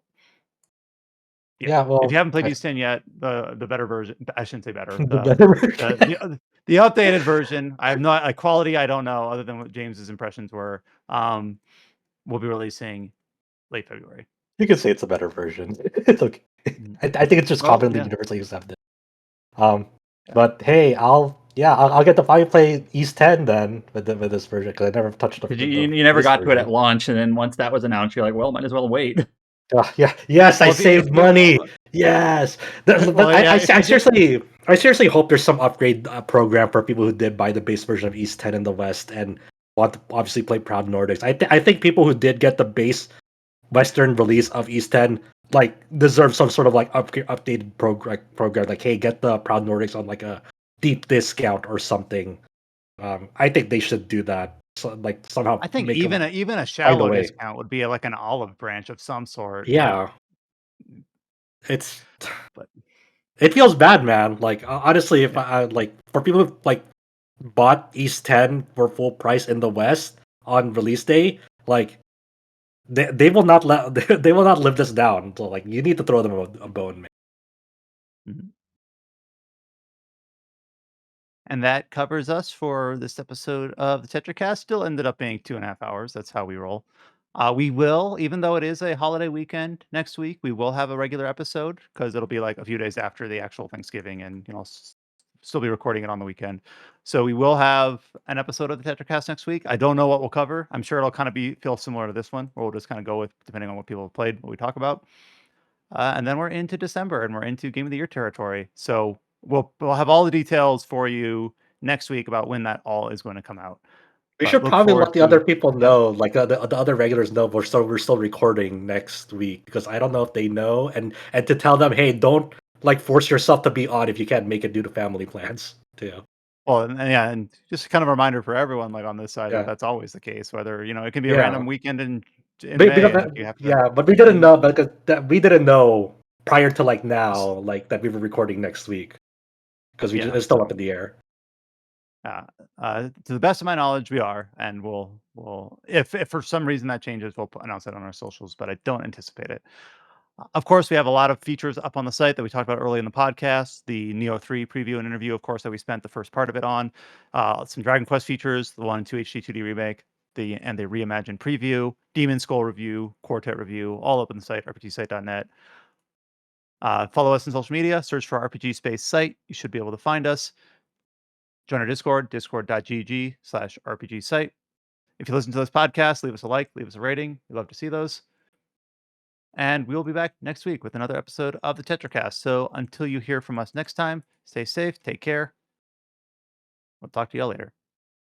And to everyone living in the States, may you have an awesome holiday, whatever holiday you just choose to observe this upcoming week. And to those who observe it, happy Thanksgiving in advance.